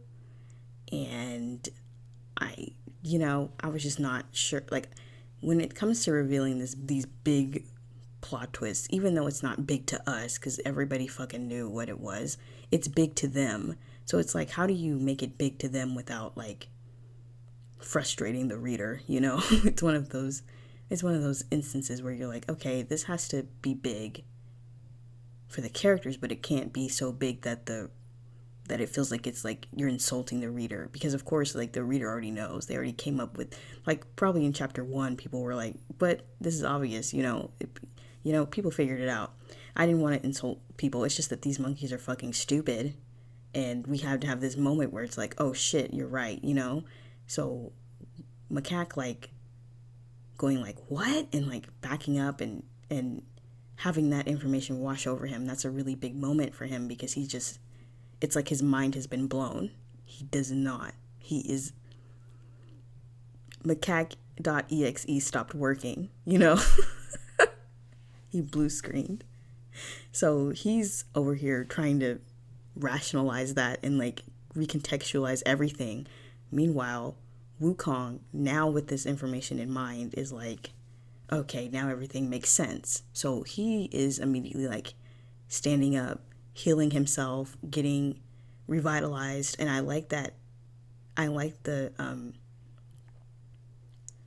slow validation of Wukong, of him like standing up and regaining strength and like feeling like he was right, because it's like this righteous like good feeling of like he never abandoned Macaque, and now that's true. Like he never did that. And it's like, because it's like earlier in the fic, on the farm, Macaque was like, you abandoned me, you did all this, you lied to me and all this, and Wukong's like, what the fuck are you talking about? That just didn't make sense to him. And now in this moment he's like, see, I didn't abandon you. I killed you, yeah. Yeah, I did that, but I did not abandon you, and the killing was a mistake. But he's like, I never lied about this, and I never abandoned him, so he feels validated. So we have that really nice paragraph where it's like the seasons. Like, I don't know if anybody, this is a small tangent, it's gonna be quick, I promise. But every time Wukong, since this is in his point of view, you're gonna notice a few things. And this is going to be more noticeable when we get to the prologue. I mean, not the prologue, holy shit. The epilogue, which is going to be in Macac's point of view. Because we're reading in Wukong's point of view, and it's been 4 fucking chapters. Help! It's been 4 fucking chapters. And we're used to how he looks at things and how he thinks. And, you know, Wukong always takes measure of the world around him, like how the elements are feeling, how the sun is feeling, how the weather feels, all these like how the beauty of the world is, and he's like more in tune with how like all these things combine to make this pretty picture of the world. And he's just really, he notices those things. So I wanted some connection to that. And that's why he talks about the seasons. He's like, it's like I don't remember the specific words, but it's like spring and summer and fall and winter and all of that. So Wukong has these moments of the elements just being key to his character and a part of him. And I wanted to harken back to that here because it's just it's a big moment for him, I think. I think this is a really big moment for him. I probably didn't like give enough attention to that, but I wanted it to be like this really like, okay, now we can start to heal, kind of, you know. I wanted to have that weight of now we can start figuring stuff out. If we're both willing, we can start figuring out where things went wrong, which is what Wukong wanted from the start, and he said that, you know. So it's kind of just like this double validation of like, I was right, there's information missing, we need to figure it out. Are you willing to figure it out now that you know that you were wrong? You know, it's like that feeling for him. So him slowly standing up, and then that lead into him talking about the furnace. Man, because it's that flow again, which I talked about in the first part. It's the flow. It's like how we go from Macaque trying to kill Wukong to Wukong telling him the truth to Macaque realizing the truth and being taken aback by it to Wukong feeling validated enough to speak about what happened to him and how he's torn up about how Macaque was not there for him. So he starts talking about how he used his gift in the furnace. It didn't work. He didn't come. He was abandoned. He was left in there for a while, for 49 days. And he called out for Macaque and he didn't come. And that was his stick, like that fucked him up because, you know, and this, I feel like I have to go into this because at this point, you know, so many things were left out of this mirror arc because it got so long. It's 12K, just the mirror is 12,000 words. So it had to end at some point. But, you know, Macaque has these moments where he's like, Wukong is everything to me. I depended on him. He promised me paradise. He did all this, you know. But, and I might have done this a little bit, but we also have to look at how Wukong also depended on Macaque. And I think this is more, he talks about it more when they're fighting. Like, he's like, Macaque was my shadow. He was always by my side. We could do anything together. We felt like we could take on fate and the world and everything if we were together. There's that dependency and that faith that Macaque would be there. And so for him to use the freaking eternal night and him to not show up, that really fucked Wukong up for multiple reasons. Like, he's like, Macaque has always been there when I have called. He's always been there. And for him to not show up, it was just a really, really bad feeling of betrayal. And it's like, at that point, you would think, Wukong, why wouldn't he come? You know, something must be wrong. But it's like, Wukong was just so trapped in his own head and in a furnace and burning alive that he didn't think about that. And it's like, he saw him later on, like 500 years later, Macaque is alive and trying to fight him and trapping him in a nightmare and all that. He's like, Macaque was there. So he's like, now I really don't understand why he didn't come. Like, I don't, you know, when I talk about it like this, I just see how stupid they are. I'm sure everybody else is like, yeah, they sure are dumb. But, I think and it's also like, because we're looking at it from the perspective, sorry, another tangent, that's all this is.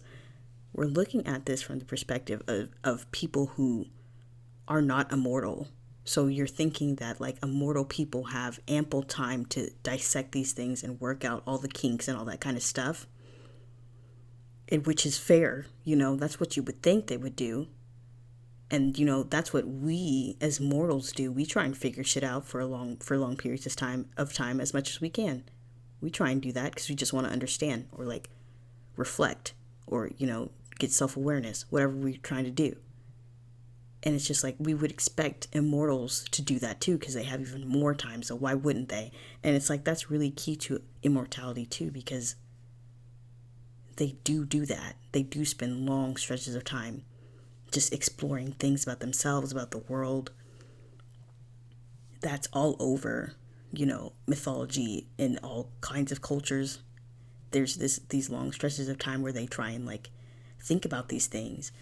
But every time Wukong thought about it in the time Macaque was dead, he would remember that Macaque is dead. So then that grief comes for him and that guilt comes for him and he doesn't want to think about it anymore. Like he could sit there and try and figure out what happened, but he doesn't have the information and nobody can give him that information except for the 10 kings of hell. Or if he went to heaven and specifically asked, but why would he think to do that? Like he just doesn't know. He didn't know what to think of. He didn't know what to sort out. Like he didn't have enough information. And thinking about Macaque in any capacity was very hard for him. But he, it's just like he would think about, why did Macaque not come for me? And he's like, well, why do you care about that? You killed him. You shouldn't be feeling that way. It's like, why are you thinking about that? You killed him. You're trash. He would basically just self-berate himself into being like, okay, we can't think about that then. He's like, I can't think about Macaque abandoning me when I killed him. That's not fair, right? And it's kind of like that over and over again. Like, these emotions are so complicated. And I'm not trying to excuse their stupidity. They really are. I'm not trying to do that, but I'm just like, because this type of stuff is interesting to me. And I like that the fic touches on it. It's like, what would an immortal being think about? And if it was a traumatic experience, would they think about it as deeply as they would other things? Like what would they choose to think about? What would they choose to dissect? And could they withstand doing that? And it's like for Wukong, no, because he had a whole bunch of other shit going on. Because it's like Macaque died, his master died, the companions died. Like all these people are gone. And so he has all this compounded grief that he's trying to live through, that he has to live through. And he's dealing with all that at once. So it's really hard to be like, oh, there's no way he didn't know. I'm sure, if it were, if he had more information, he would have figured it out, I definitely believe that. If he had more information, he would have figured it out. But he just didn't. And he didn't know who to turn to. And he had all this other shit going on. And he's, it's not excusing it. And also, from Macaque's side, he was dead. So he couldn't think about anything. That's so mean. It's not mean, it's the truth. He couldn't think about anything. So you can't blame Macaque, okay? He was dead. And I don't even know why I talked about that. I think I was talking about how immortality and how Wukong didn't just figure it out. Yeah, that's what I was talking about. Okay. And we were getting into that because of him talking about the furnace, right? So when it comes to this scene with Wukong talking about when he tells Macaque that he called out for him and he never came, that dialogue was written chapter 2, I think, maybe chapter 1 still. It's really hard to say because I wrote that dialogue when I was writing the mate day scene. So I wrote out the mate day scene and I finalized what the gifts were going to be, and then I went over to chapter 4 and wrote out this scene. So I was like, okay, we need to go over here while we're thinking about it. We may as well write this out. So, dang, so long ago. Anyway, like this him talking about it is so heavy with emotion to me. Because I think in this mirror scene, this dialogue is the dialogue that sticks out to me the most. Like him saying that Macaque never came, and then him switching to using Macaque's real name is just, come on. I think that's so powerful. It might not have been powerful for anybody else, but when I was writing it and when I read it back all these times, I was like, it was like, even if we take apart the fact that he used Macaque's real name, just that he's like crying out and saying it desperately, like he's speaking his truth and he's speaking what happened to him. Wukong is like, this is what happened to me. This is why I'm so upset. You abandoned me. And you don't even know. You're talking to me about abandonment. You abandoned me. And he's just like he's acting on that feeling of validation. He's pushing towards it. He's walking. He's feeling that righteous fury, and he's just so mad. He's just crying about it because he while talking about it, those feelings of being abandoned and how he screamed into the eternal night in the furnace, those things stuck with him, and so those feelings are coming back.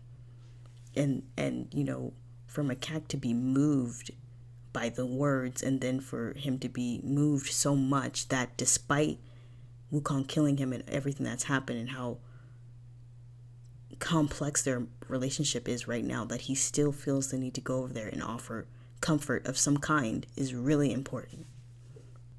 Like, because it's like, first of all, for Macaque to offer any kind of physical touch like this is wild. He doesn't do this. That's why it's so powerful, because he does not do this.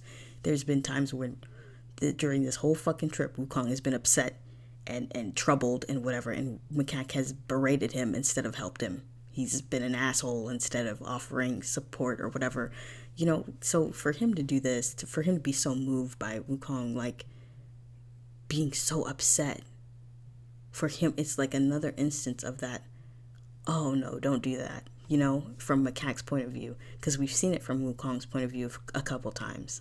Now we're seeing it from Macaque's, because he's like, he sees Wukong crying and he's like, no.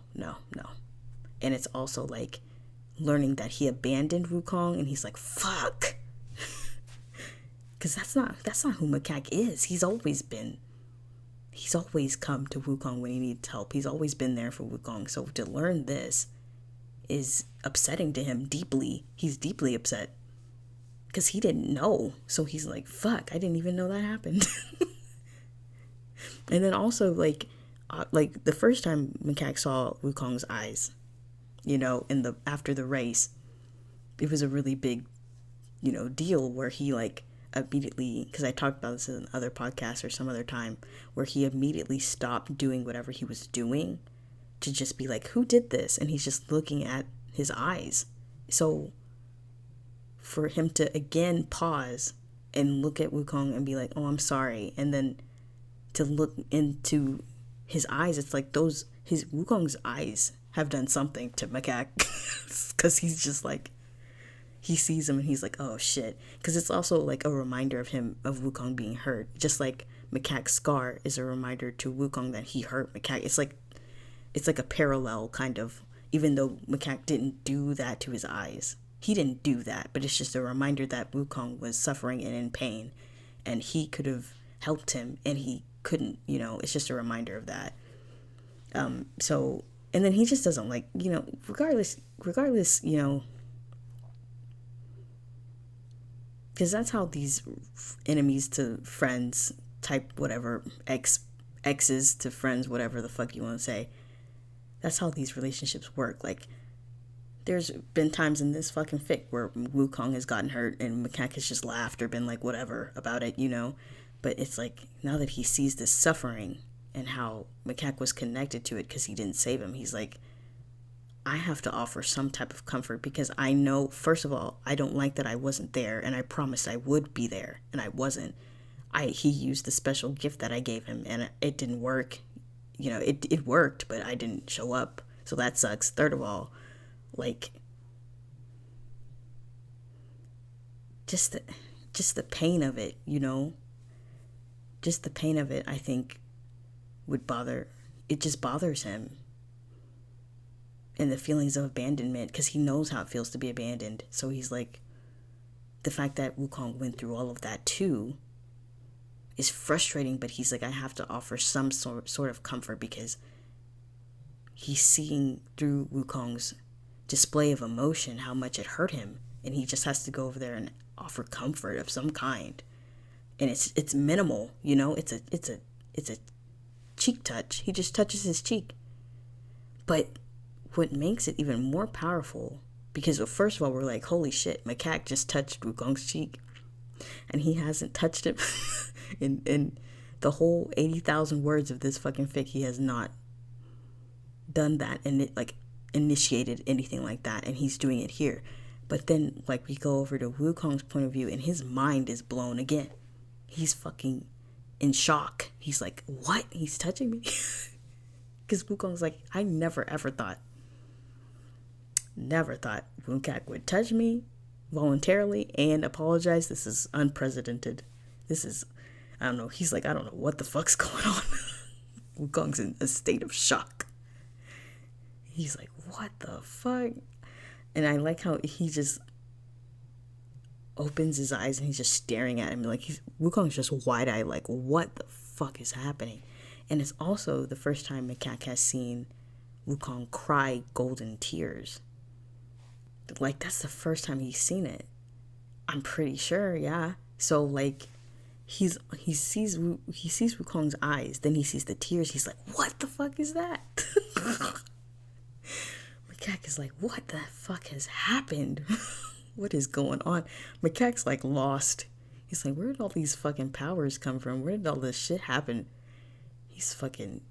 But you know what? I don't want to speak for him, but I mean, I kind of have to, because it's when I was writing that, I was thinking about Macaque's point of view and how he's seeing these eyes and he's seeing the golden tears for the first time. And he just, he wipes Wukong's tears at one point. He wipes the tears away. And Wukong's tears are, permanently infused with celestial magic because of the burning and because his eyes are fucked up. Every tear carries celestial magic, so it's kind of like he's losing magic when he cries. It's not a lot of magic, but it's kind of it's I don't want to, I'm making this up on the fly, but since I'm thinking about it, it's his tear ducts, and the whole tear process of the eyes is so complex. It goes all the way back through there, and I'm just since his eyes got burned, those probably got fucked up, his tear duct system or whatever the fuck it's called got fucked up, and so he would heal himself afterwards with celestial magic, and celestial magic probably helped to mend the nerves or whatever of that system, and then that probably influenced his tears with celestial magic. So that, I'm just making that up, don't take that for canon even to this AU, but that's what I would think, because he would definitely heal himself after he got out of the furnace. That's the first thing he would do. So the magic of that restoration healing spell went into his eyes and tried to fix what they could, and that's why his tears are gold. And that's just what I'm gonna say that going forward, because it's harmless, and I don't think that'll come back to bite me, but it could. Or it could help me. See, that's the thing about writing. It could help me, but it could also hurt me. Anyway, yeah, that was a really big, powerful moment for Macaque. Just the touching of the cheek. What the hell? God, the fact that everything kind of just slows down here. Because it's kind of been fast-paced. We've gone from Macaque arguing about the Great Companions to talking about how important Macaque is to Wukong, to a fight, to revealing the truth, to getting upset about Wukong being abandoned, and now they're just still. They're not moving. That's what I'm trying to say. There's a lot going on, but they're not moving physically. They're there, So it's for Macaque to touch his cheek and for them to not move. I drew attention to that because it's like, what, they're not sure where they want to go from here. They're not sure where they can go. They don't know what to do considering this. Like, they're lost. They're a mess. But there's a showing of affection and care here through the touching of the cheek that is important. You know, it's that initiating of touch that gives Wukong the courage to reach out and touch Macaque. And he doesn't hug him. He doesn't touch anything, any body parts. He's just like, I'm just going to hang on to his shirt because he doesn't feel comfortable touching his like arm or anything like that. He's like, I'm just going to do the bare minimum because that's what I feel comfortable doing. And I don't feel like I have the right to touch. Like, Wukong doesn't feel like he has the right to touch Macaque after what he did with the killing. So he's like, I'm going to let him dictate how close we get, and he can touch me, and that's fine. But I don't want to like overstep my boundaries and like make him uncomfortable because I don't know how comfortable he is with me. So it's kind of like that all is going on in Wukong's head, and that's really important. And I think I had one comment that was like, Wukong's really respecting Macaque's boundaries and like thinking a lot about his actions and what he's doing, and it's like he is, that's because of the killing. Like, he feels like he cannot touch Macaque, and he's not going to do anything unless Macaque says he can, or unless Macaque gives some form of consent, because he's not fucking gonna touch him. He may be moved. I think later on he's moved to touch his cheek, but if Macaque moved away or said stop, he would immediately stop. Like, he is not, he's not gonna fucking force something. He's not gonna do that. He's not, like, Wukong is not comfortable doing that. And later on with the cheek, when he touches Macaque's cheek, he's returning an action that Macaque did to him.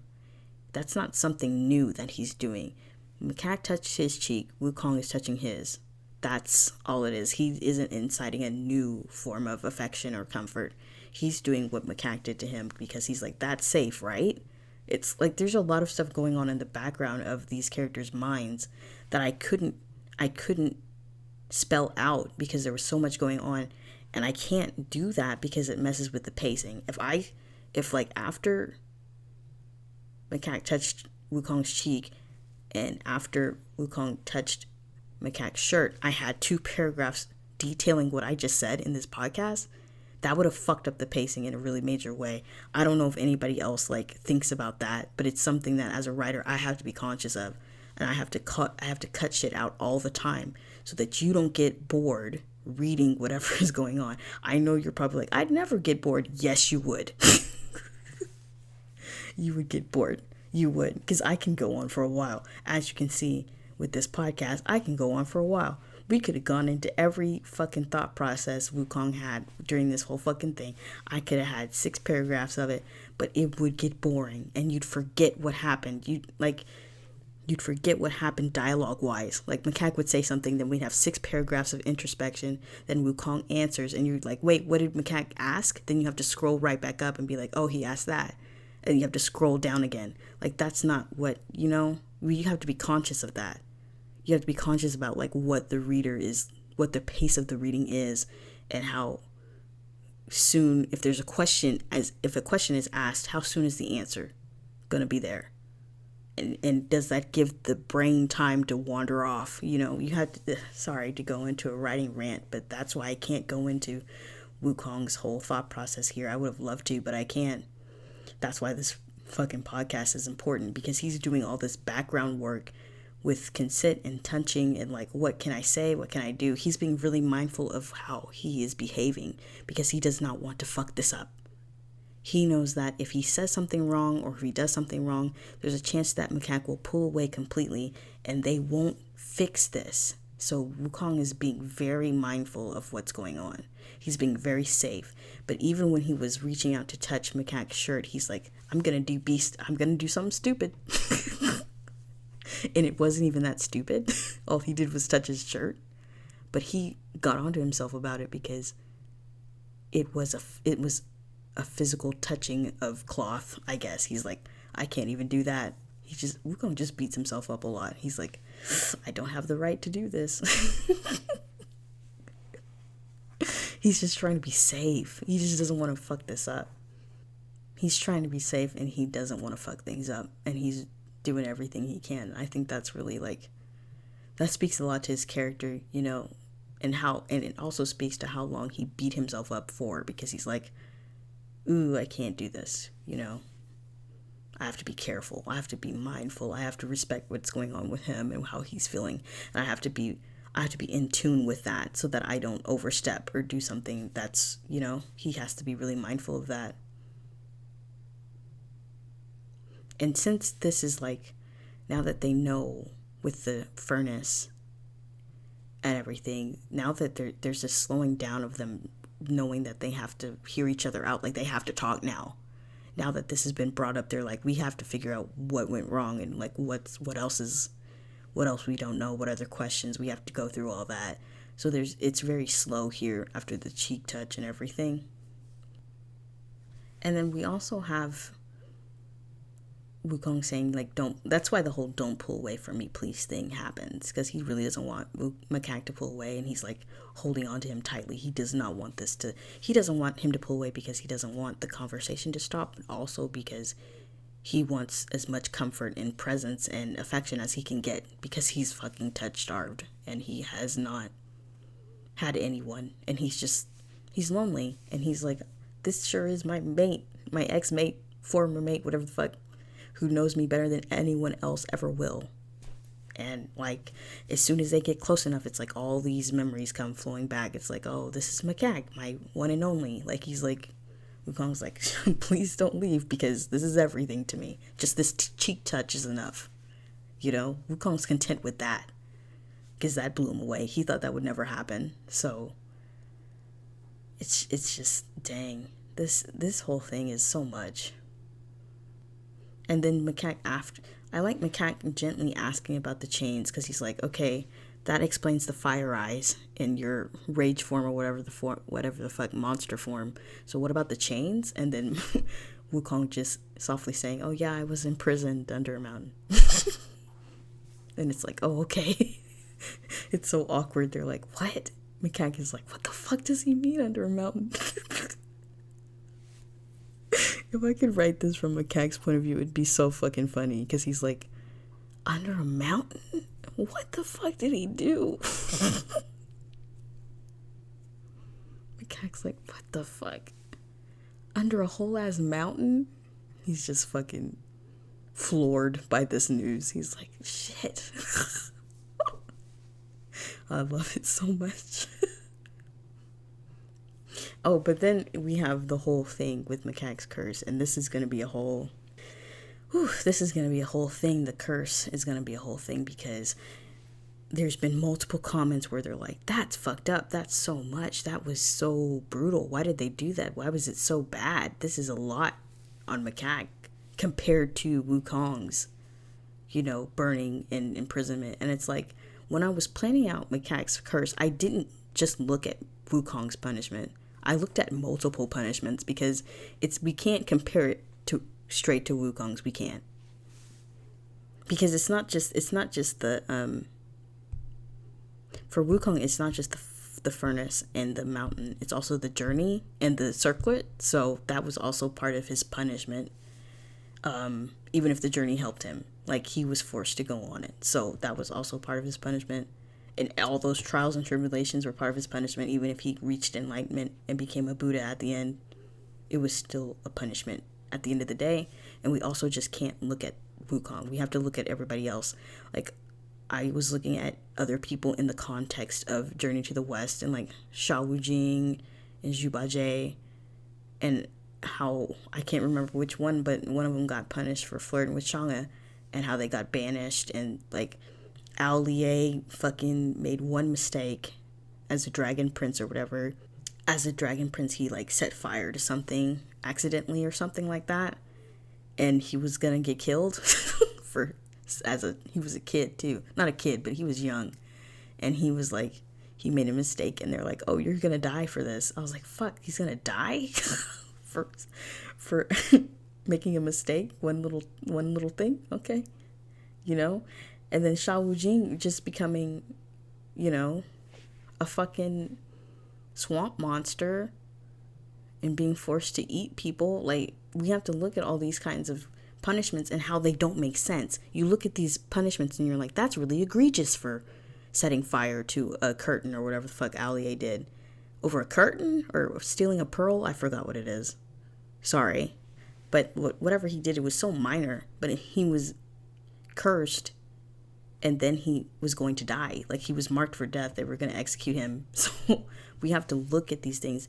But then we have to also realize that that was heaven doing those punishments. It was heaven who sent Wukong into the furnace and to the mountain and under the mountain and all that. It was heaven who punished Allier and all the companions. It was heaven who did that. So how would hell punish somebody? You know, because there's this whole mythology with hell and how they craft these specific places to dole out torture, like torture chambers and places like that. So then, of course, there has to be a torture chamber for Macaque, and they crafted it specifically for him. So there's no shadows, there's no hearing, there's nothing to hear.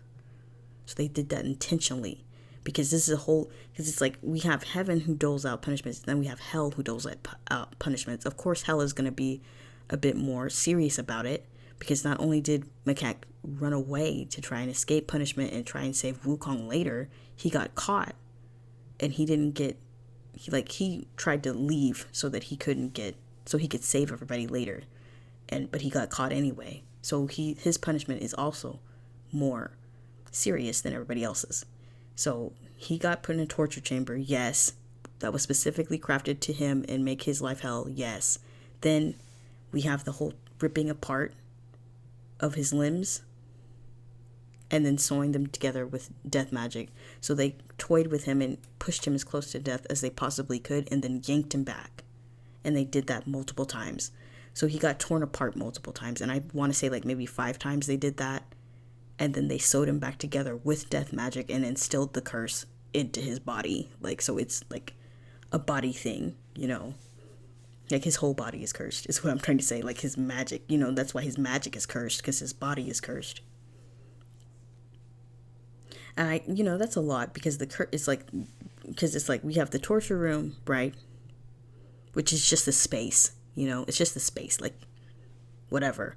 We have the torture room, then we have the whole ripping him apart and having him get very close to death and not die. Then we have the sewing him back together with curse magic. Then we have the banishing him to the mortal realm, which all of them, like, except for, well, Wukong kind of did, but not officially. Everybody in the uprising got banished to the mortal realm. Like, that was a blanket punishment. Because, of course, why would they let them back in there? Why would they let them back into heaven when they tried to take over? Anyway, so yeah, he got banished. Then we have making him mortal. And I think that's where we're like, okay, that's a lot. That's a lot.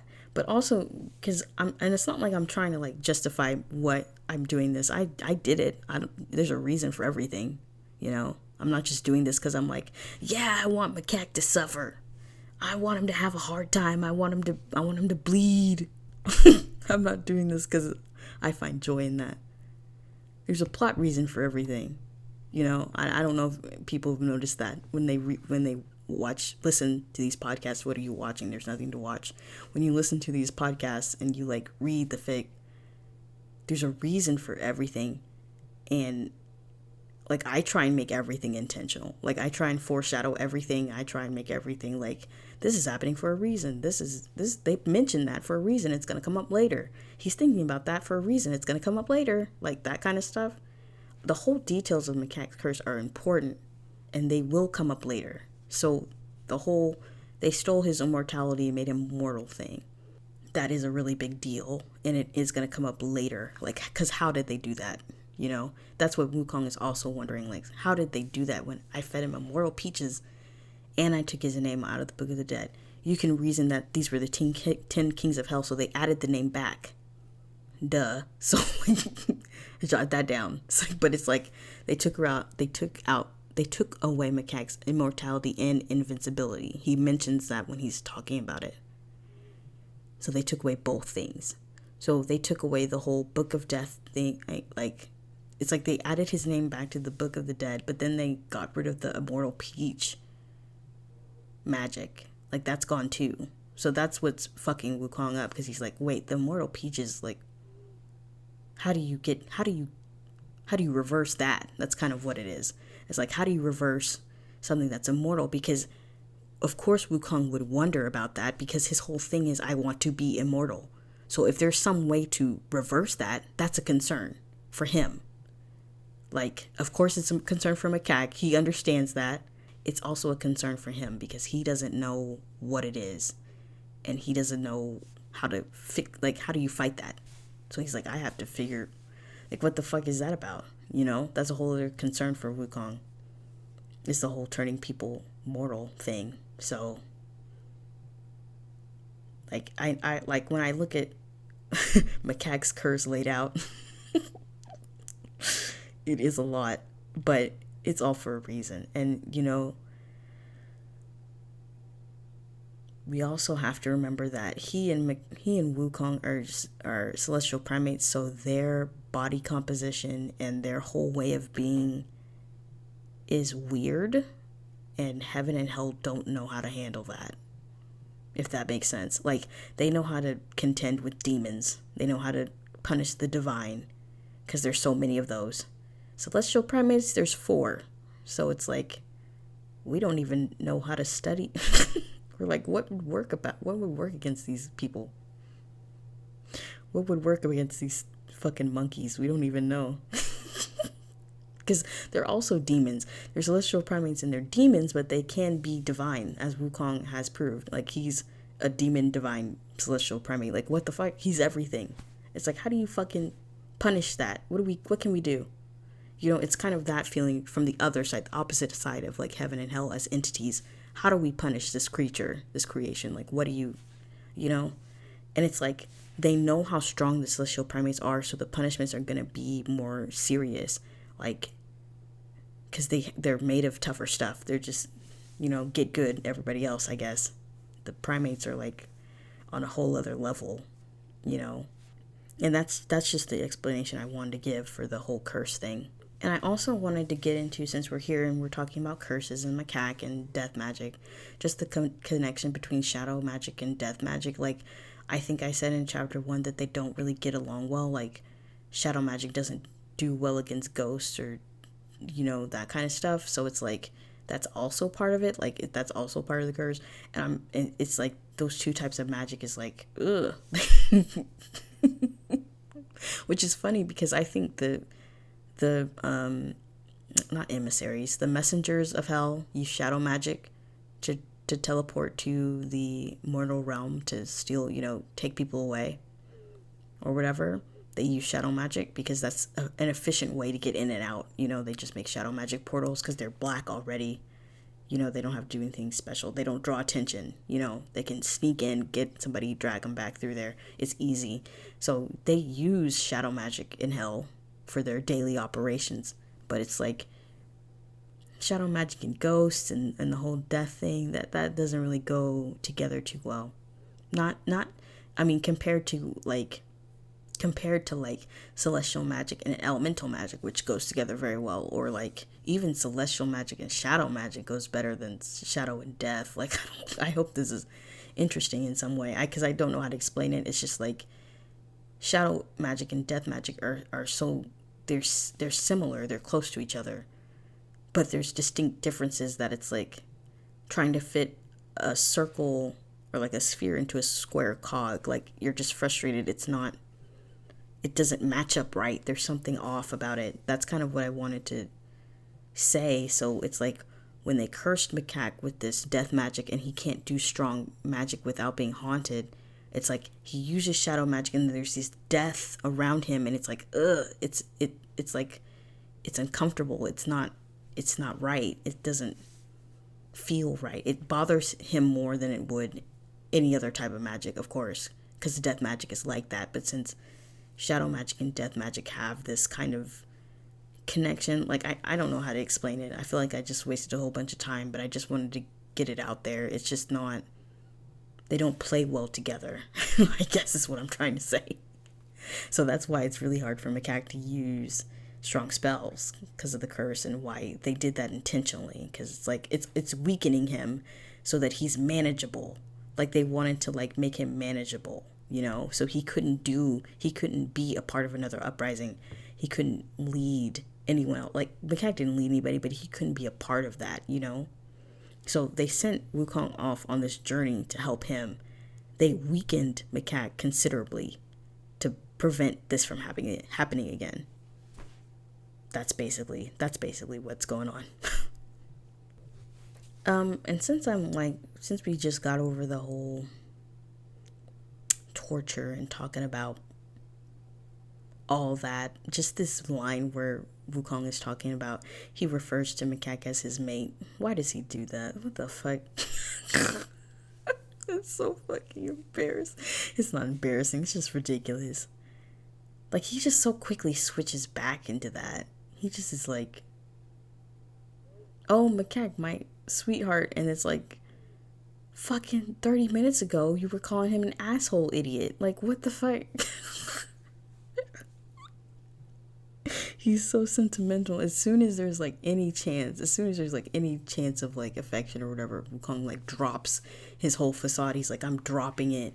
I'm here. I'm ready. Like, we're mates again. He's so sentimental and over the top. Like, what are we supposed to do? We can't do anything.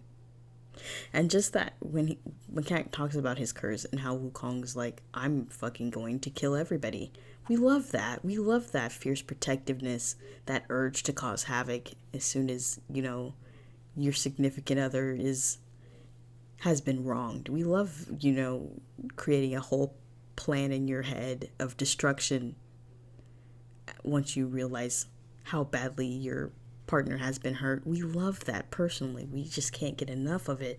And I love it with Wukong because he's so emotional. So his fucking celestial magic just gets crazy. Like, it fucks up with his vision. It's so powerful. He can't even fucking see anything. Like, it overpowers his sight because he's so mad. And he's like, oh, I have to calm down. But he's just so... See, it's like, that journey really did prevent a Havoc in Heaven Part 2, because Wukong fucking would have done some fucked up shit if he learned about this beforehand. Like, oh, and going back to the curse really quick, the whole thing of keeping them separated and all that, and the curse and the punishment were like planned, and they were like decided upon between heaven and hell. Like, they did this intentionally. They didn't want Wukong and Macaque to be close together because that's two celestial primates. That's double the fucking trouble. We don't need this to happen again. So all that was like planned out. They definitely like figured it out and enacted it. So, but anyway, back to Wukong's rage. He's just so mad. I can't get over it. And here's the thing about the anger, okay, from Wukong's perspective, because he's so fucking right to be angry. Because we're seeing Wukong get fucking pissed off and growling, and like his magic is going out of control. He is losing it, and we have to think on the other side of Macaque seeing this. Because he's mad too. Like, his eyes are turning violet or whatever, and there's fire coming out of his mouth or something. He's mad too. But then he sees Wukong getting super mad about this. And he's, he knows Wukong. He's been with him for a long time. He knows Wukong. So he sees this. He sees how upset Wukong is, and he's like, oh shit. He really would cause havoc again, huh? And I think that, like, well, I don't think. I know that, like, touch something in Macaque's heart, just to know that, like, because it's a symbol of Wukong being like, oh, I do still care about you a lot, that I would get this mad and that I would let it affect me this much, because Macaque knows that Wukong is emotional, and his magic responds to emotion. So he's seeing that happen, and he's like, oh, he's really mad, and he's like, oh shit, that means something. That means that he cares, and he's upset about this and what I'm telling him. So that kind of springs up like a dot that kind of like it gives Macaque a feeling of being cared for, and that Wukong would still fight for him, you know? But it's not a big feeling. Like, it's just a little, like, dot on his heart that's like, oh, Macaque got, I'm sorry. It's a little dot on Macaque's heart where he's like, oh, Wukong got upset on my behalf. He got upset and he would do something if he could. And if it wasn't stupid, you know, it's stupid to just go up to heaven and be like, bitch, why did you do this? Like, it's stupid, but the fact that Wukong got that upset, I think, left an impression on Macaque. You know, because at this point, you have to remember, he's feeling very unloved and not cared about. So seeing this was kind of like, oh, okay, it was kind of like good for him. But then what also is important is that he calms Wukong down with just touching his cheek or rubbing his cheek, and that's it. That's all it takes for Wukong to be like, oh, okay. Like, that's all it takes. Why does it just take that touch for Wukong to completely calm down? And he says it's the most precious and grounding affection Wukong has felt in over a millennium, and it just makes him like melt. And all the motherfucker did was touch his cheek. What are we supposed to do? He just touched his cheek. That's why when people, because this is the thing, okay? People are like, they're always asking, how is it going to end? Please make them kiss or hold tails or hold hands or something. And I'm like, guys, I don't know if we can do that, because Wukong almost fainted by having his cheek rubbed. I don't know if we can do a kiss. Because I'm pretty sure if they did that, Wukong would find a way to die. Like, I think he would pass out and not wake up. He would enter a coma if they kissed. That's all Macaque did, and it just instantly calmed Wukong down. He was so fucking mad, and he just had his cheek touched, and he's like, oh, okay, I'm back in the present. I'm back here with Macaque, and he's touching me, and we're talking, and we're so close, and we haven't been this close forever. Macaque is here, and he's alive, and I'm grateful for that. Like, Wukong's like, okay, I'm back in the moment. Like, that's come on. What are we supposed to do? What are we supposed to do with that? How are we supposed to move forward? How can we talk about kissing when we just had that cheek touch and that fucking, like, what the fuck? And I like Wukong's whole, like, you should have known I didn't know, because if I did, I would have fucking fucked everything up. I would have fucked everybody up and I would have killed everybody. And is he wrong? No. Like, Macaque should have known that. Especially since this is past Shadow Peach. If this is pre-Journey Wukong, he would have killed everybody. Like, he would have fucking destroyed. There's no way he wouldn't have gone down there and fucking fucked shit up. And Macaque should have known that. Like, we're talking about, how did Wukong not figure out what happened when he had all this time? Macaque should have fucking figured it out. If Wukong knew about the curse and that Macaque was being tortured in hell, he should have been like, oh, Wukong's gonna fucking tear hell apart to get to me. Oh no. That's what he should have been like. But he wasn't like that.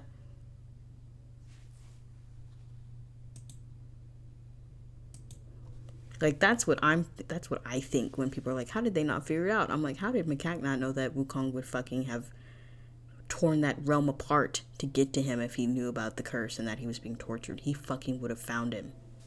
He would have looked everywhere for him. You know, so it's on both sides.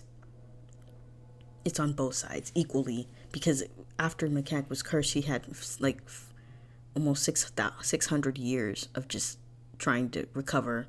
And during those recovering years, he could have thought, like, something must have happened to Wukong, because he didn't come down here and he didn't tear hell apart. So he must not know where I am, and he must not know what happened. Like, you know, it's just stupid on both sides. You know, it's just dum-dums on both sides, but, you know. And I like this, like, because the whole thing about the mirror, especially at this part that we're at, where they're talking about this, and they're like, oh, that's why you were so angry, and that's why you did this, and that's why you said that. It's just, God, it's the communication is just so cathartic. It's cathartic to reach this point and be like, oh, they're figuring things out. Oh, they're being slightly affectionate with each other. Oh, they're slipping back into old habits, even in the introspection. Because like I said before, Wukong calling Macaque his mate, him using pet names, him getting defensive and angry and furious on Macaque's behalf. Just, it's so good. Like, and then we have the whole Macaque moving both of his hands to Wukong's face, like both of them, and then he's just wiping his tears away. Are you kidding me? What are we supposed to do? And it's so important because Macaque's like, he had to assure Wukong that he would have been there if he could. He would have fucking got him out of there. Like I like how there was this back and forth. Like Wukong had to assure Macaque that he would have done everything, and then Macaque has to assure Wukong that he would have done anything. And it's like we look at those two things side to side, right? We look at those two things about how they had to assure each other that they would have been there if they could have been there, right? And then we're like, hey, Macaque, how can you argue that you don't care about Wukong anymore? Real quick. How can you sit there and be like, oh, I'm not interested in like working, like he can't say that anymore, because it was like before he was like indifferent or like being like, oh, I don't care how you feel, or I don't give a fuck about what you're thinking, or all that. And then we have this moment where he's like assuring Wukong that he would have saved him if he could have. This is like, because we're not looking at the gravity of it. We're not looking at the gravity of it, okay? Because this is Macaque after he's been killed. Like he said this after the death thing, and he's not thinking about the killing right now, but he's saying it anyway. Like he's saying he would have been there. Like I don't know, and the fact that he felt the need to say it is important, because he's like, I have to right this wrong, because I need him to know that I would have gotten him out of there. Why do you care what he thinks anymore? Because that's the whole thing with this. I keep saying this is the key point of this fic, and I've said that 5-6 times. But the whole thing is, we wouldn't have a fic if Macaque didn't show this, like, flip-flop. Like, he can be as indifferent and disinterested as he wants to be. He can lean into that facade, his whole facade about not caring or whatever. But when we get into the mirror and we see these little bits of affection and care, and we see how he actually does really care still for Wukong, and he still cares about his opinion of him, and he still cares about like his well-being. Like he still cares about that, and he can't not care about that. He can fucking go tell everybody that he fucking hates Wukong, but it doesn't matter, because he doesn't. That's part of him.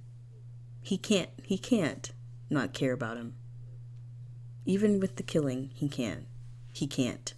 It's too hard, and he loves him too much.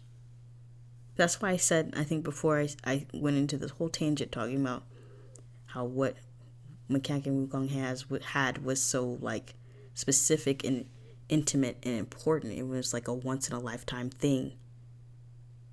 And this is why, like, Macaque he displays this hate that's so intense, and it's because he loved him so much. He loves him so much.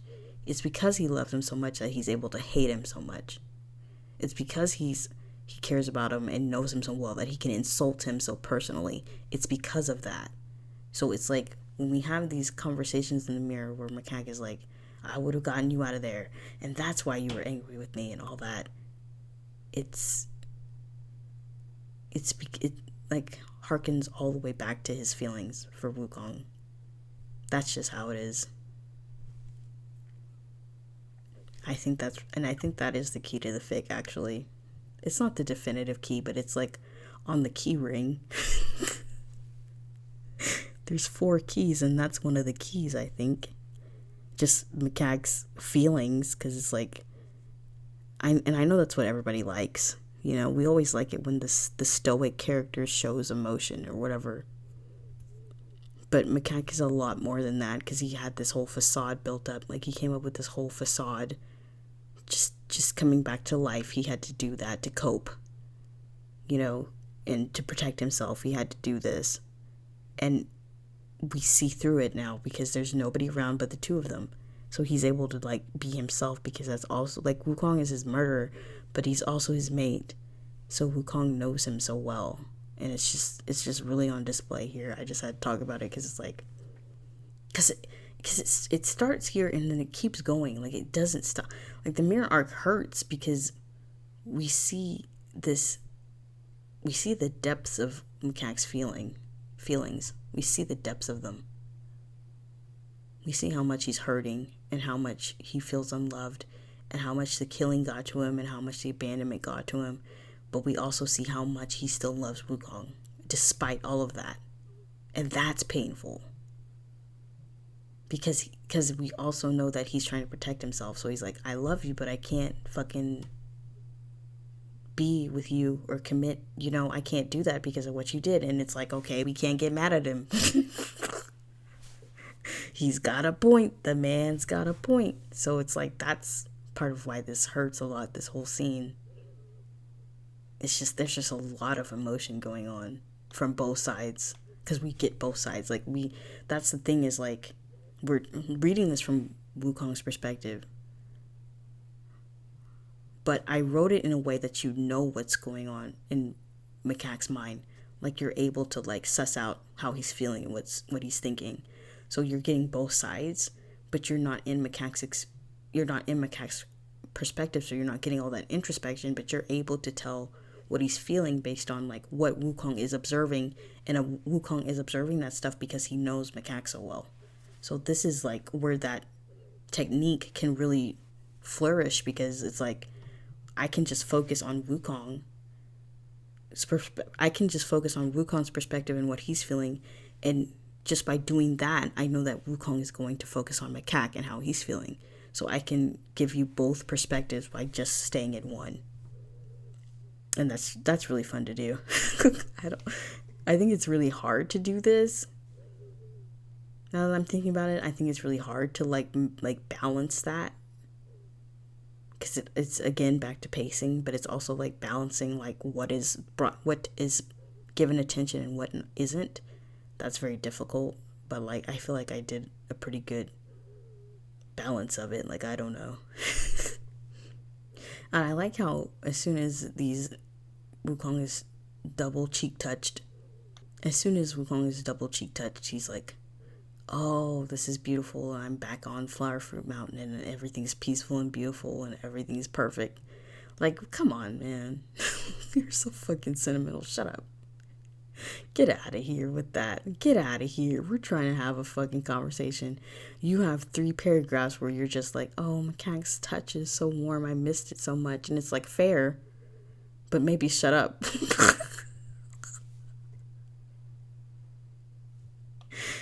And then I like how Macaque admits fault for the nightmare. He doesn't say I'm sorry for it, but he says he's sorry in his own way. Like, he's like, that was my fault. He's not going to say, oh, I'm sorry about that. He's going to put his own, like, Macaque spin on it. He's not going to be like, I'm sorry I did that. I shouldn't have done that. No, he's just like, he's accepting blame and accepting fault for that. And, you know, that's pretty big for him.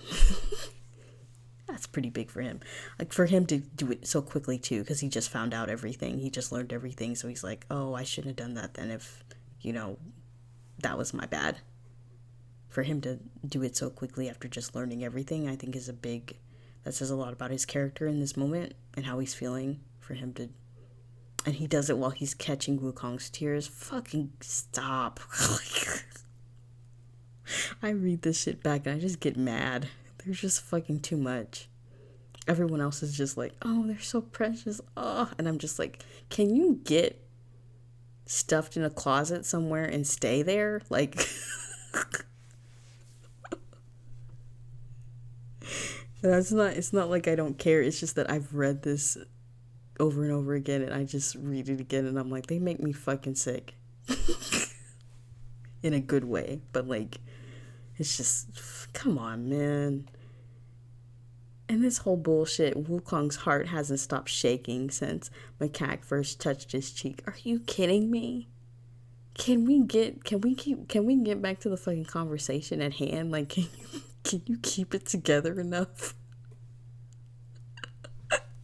We can't fucking go 3 sentences without Wukong saying some bullshit about Macaque's hand on his cheek. I fucking just said that, and it keeps going on for 3 more sentences and 2 more paragraphs. Okay. All right. Sure. But I also like, I like how they seek comfort in each other, and they're like apologizing and everything, and doing all this good communication for them, for them. But they're seeking comfort in each other, like Macaque wiping Wukong's tears away, touching his cheek, and then Wukong just holding onto his shirt, and he would offer more comfort if he felt comfortable doing that, but he doesn't. But they are seeking comfort in each other, and they're not even together officially. They're just like frenemies. Like, what are they? I don't know. But they're still seeking comfort. Like, that's the fucking good thing about. That's the good thing about making them ex-mates. Y'all don't understand. Oh, you don't get it. It's so good. You don't get it. Maybe someday. Well, some of you do get it. Probably all of you do get it. Okay? But the wider world doesn't get it. People don't get it, okay? When you make somebody divorced, when you divorce a couple and they're enemies and you're trying to bring them back together or whatever the fuck it is, when they effortlessly switch back into how they used to be when they were together and married and everything was fine, that shit is fucking crisp every single time. Like, it is crisp every single time. It's so good every single time, because they just like can't help it. They can't help but just go back to how things were. It's just not, it's unconscious. They can't, it's what they do. They just both fall back into it like nothing happened, like nothing changed. And it's like that sense of familiarity and comfort that they both need, and they're giving that to each other in this moment. And it's just a lot. And Wukong apologizing, like, are you kidding me? No, he's apologizing for like not saving Macaque from hell, which isn't his fault. And I like that Macaque says that, but then he doesn't. I like that Macaque says that isn't your fault, and he leaves the other part unsaid. Like, he doesn't talk about the killing, because that's not what this is about right now. It's about the whole abandonment thing. I think that was really mature of him. It was mature of him because normally he wouldn't do that. He would bring up the killing every chance he got. He definitely would. He has. Every single argument he's been like, and you killed me. Just to make Wukong feel bad. Just to make him feel bad. I think that speaks to how mature he is, or how he's feeling in this moment, that he's like, now isn't the time for that pettiness, and just hurting just to hurt, just to make Wukong feel bad. He's not, it's like, that's not what this is about. Like, that was intentional. We talk about how Wukong's perspective is all about like, oh, I missed his touch and I missed being with him, and he's offering affection, and he's saying these things, and it's comforting to me. And we talked about all that. And Wukong noticed this too. Everything Macaque does is meticulous and on purpose and thought out and careful. The way that he responds is really thought out.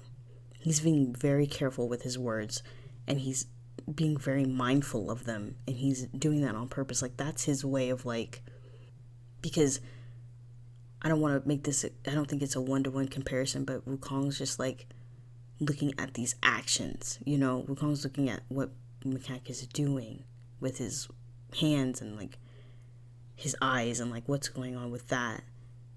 But his words, like Macaque's words, are like just so intentional. I think that's what Macaque is focusing on from Wukong, like his words.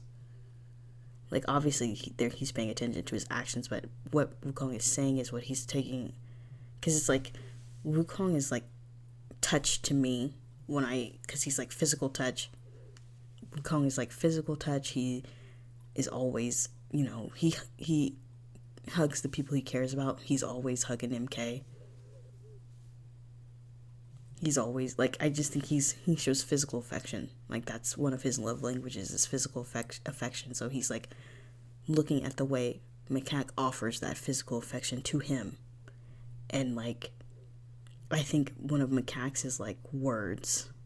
One of his love languages is words. So Macaque is like looking at how Wukong is speaking, but also being very careful with how he speaks, and I think that's his way of showing he cares, because he's not, the things that he's choosing to not say is important. If we notice that, the things that he's choosing to not say, the way he's responding to Wukong, the way he's like planning out his responses, the things he's not bringing up, that's important to Macaque. When you're reading this back, how he talks and what he brings attention to, what he doesn't, all that is intentional. So I think it's just really cool to think about both sides of that and how what they both pay attention to here. And I like the quick mention of Lady Bone Demon, fixing, talking that out really quick.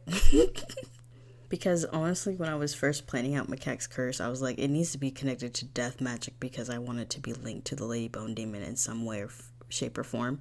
So I was like, if he's been cursed by the 10 Kings of Hell, they would use death magic, and Lady Bone Demon also uses death magic, so she could find him through that, and she would look for him, because he's like the only person who could stop Wukong for even a small amount of time.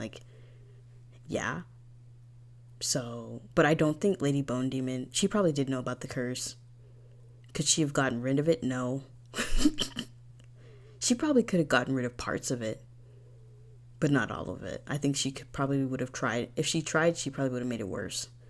Like that's something that's going to be talked about in chapter 5, not Lady Bone Demon specifically, but just like how the curse works.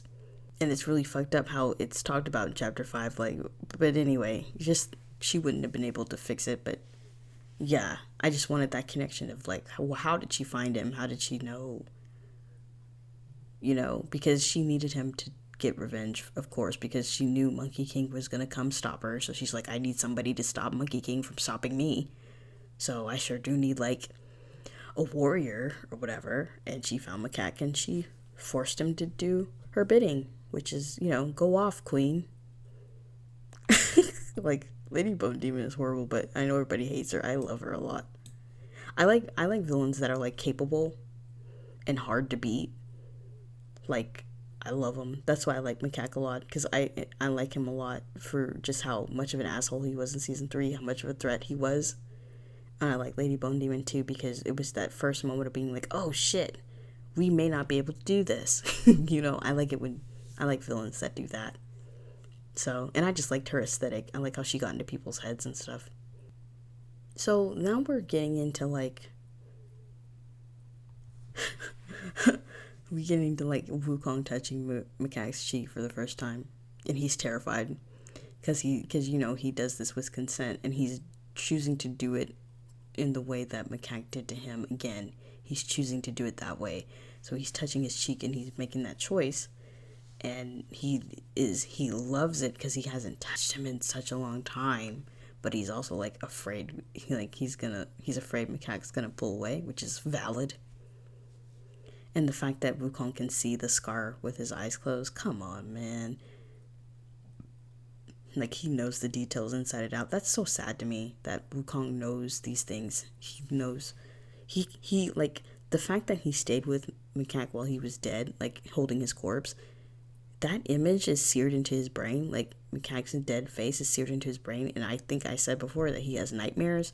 He has nightmares because he stayed with him that long, and he just knows all these details. Like, it was a long ass time he stayed with him, and that you can't forget that. You can't forget that. That's impossible for Wukong to forget, just like it's hard for him to forget other things. And he kind of just fucked himself over with that, but like he couldn't leave him. So he has that kind of corpse in his mind's eye, and it can lead to nightmares sometimes, and it has. And so sometimes he didn't sleep, maybe you go 100 years without sleeping, immortal problems, am I right? You just fucking don't. You just don't sleep for 100 years, as you do. But the cheek touch is just like, I like how there's so much thought dedicated to it from Wukong's perspective. He's just like, Macaque hasn't pushed away from me yet. He hasn't squirmed or yelled, but he's tense about it. But he hasn't said no, and he hasn't said anything. Like, look at how Wukong is like overthinking this. Like, he's like, oh, I'm touching his cheek. This is a big deal.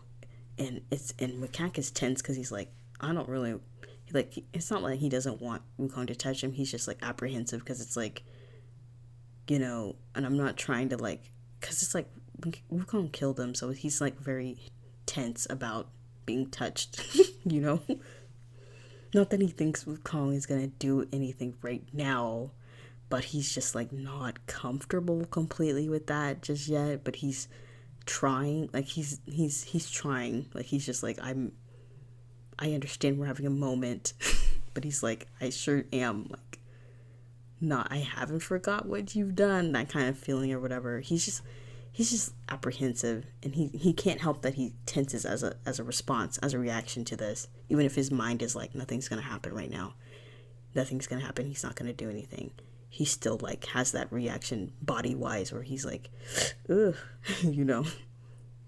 because it's like, I feel, and you have to like, I'm not trying to like diminish or like make the whole death thing to be bigger, because it's a big deal, so we have to treat it like it's a big deal.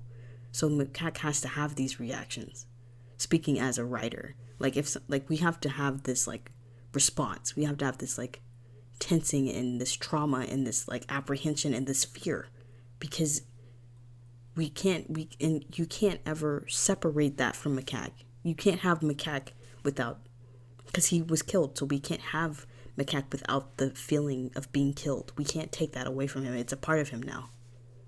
That's a part of him going forward. So we can't have him not react to these things. We can't have him be like, oh, I'm fine, I'm not worried about it. If that happens, it has to be earned and has to be worked on. So like, we can't take that away from him. We can't take that little bit out of him and be like, oh, we can work with, like, no, the killing is a part of him. That whole trauma and that whole fucking beatdown is a part of both of them. So they have to react to it, when they're with each other, they have to do that. So, because I don't know why I went on that rant. I think because I feel like people are getting like frustrated, like, why is he so scared? He's not going to do anything. It doesn't matter.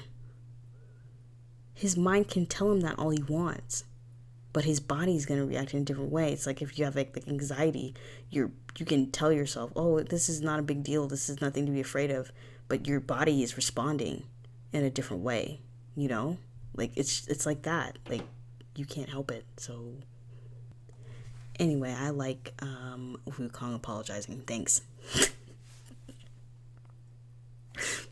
I think it's because I think Wukong choosing to apologize for Macaque dying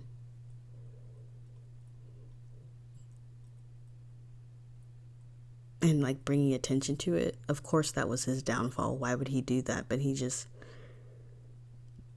saw an opportunity to apologize for that specifically and took it, and he was like, but he also did it because he could feel Macaque about to push him away anyway. So it was like Wukong being like, hey, before you completely raise your walls and we can't get anywhere else, let me just say that I'm sorry that I killed you really quick, and I know you were scared about death and all that, and I'm sorry that I did that. But then like Macaque being like, oh, but I was scared, but I was pissed off that, or like not pissed off, but like really upset that my mate was the one who sent me there, who did that to me, who killed me. And it's just really sad, and the whole thing with Macaque being like, he intends to play him out softly. I really like this whole part of the mirror part. I think this is my favorite part, right after Wukong being like, you never came. I think this whole section of Macaque trying to push Wukong away is my favorite part after that, because there's a lot of reasons why, because I really like the reference to theater for Macaque, and I like that since it's from Wukong's perspective, it's Wukong being like, oh, well, Macaque is such a performer and he always liked theater, that this is what he intends to do. Because it kind of implies that Wukong, like, went and watched Macaque, or, like, they talked about it, or he's seen it, or they've done something, like, that they discuss it enough that he knows these things that Macaque likes. Like, he knows the things Macaque likes and plays. Like, he knows them that well. So it's like, and Wukong, like, absorbed that information from hanging out with Macaque and just talking about it. Like, he knows about all these things about theater and stuff, and he's not even into it, but since he was mates with Macaque, like, he got that information from him. So he's like, oh no, he intends to play us out softly, like at the end of a play or a musical, where they're at that point in the performance where it's like, all right, we're at the end, kind of like that. That's how it feels to him. And I just like that callback to Macaque being this dramatic person. He's always been dramatic. And I wanted to call back to that and just be like, this is an important part of Macaque too. The fact that he had to turn this whole thing into like a kind of performance. Because he's like, because it is. And I think that's the beauty of this moment, why I like it so much. It is a performance. He's not being real. Of course what he's saying is like partly how he feels for real. Like, he's like, I can't get back with Wukong. He's going to hurt me again. Fair enough. That is how he feels. But he's pushing Wukong away, and that's not what he wants. He's pushing Wukong away to protect himself and be like, I'm pushing him away, and by Macaque doing this, he can see if Wukong really cares about him or not. He can see how far Wukong is willing to go for him. So he's pushing Wukong away. Macaque is pushing him away and saying, we're done, this is over. We're finished. We're not going to get back together or whatever you're hoping for. And he like turns away from him or whatever. And he takes his affection away. He takes his touch and everything away from Wukong. And he's just like, stop. We're done. And he's doing that to protect himself and, to build up those walls again. But he secretly wants Wukong to call out for him again.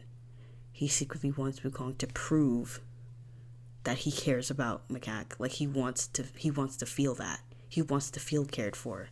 He wants to be like, how far are you willing to go for me? And are you willing to chase after me? Or, do you want to be with me that bad that you're willing to chase after me and like not and hold on to me? Kind of that feeling. Like, he wants to be chased after. He wants to be wanted, because he doesn't feel that way right now. He doesn't feel wanted. He doesn't feel essential. And that's kind of what we get into at the end of chapter 4, where he's like, I don't really belong here. I sure am someone who died and got resurrected. I'm not supposed to be in this. And it was 1,000 years later, so much has happened that he hasn't seen. And he's like, I really don't belong in this age. Like, I really don't know what's going on.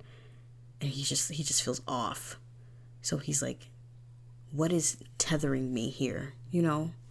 Macaque's like, it was revenge, right? But now that I know this, like, what is tethering me here?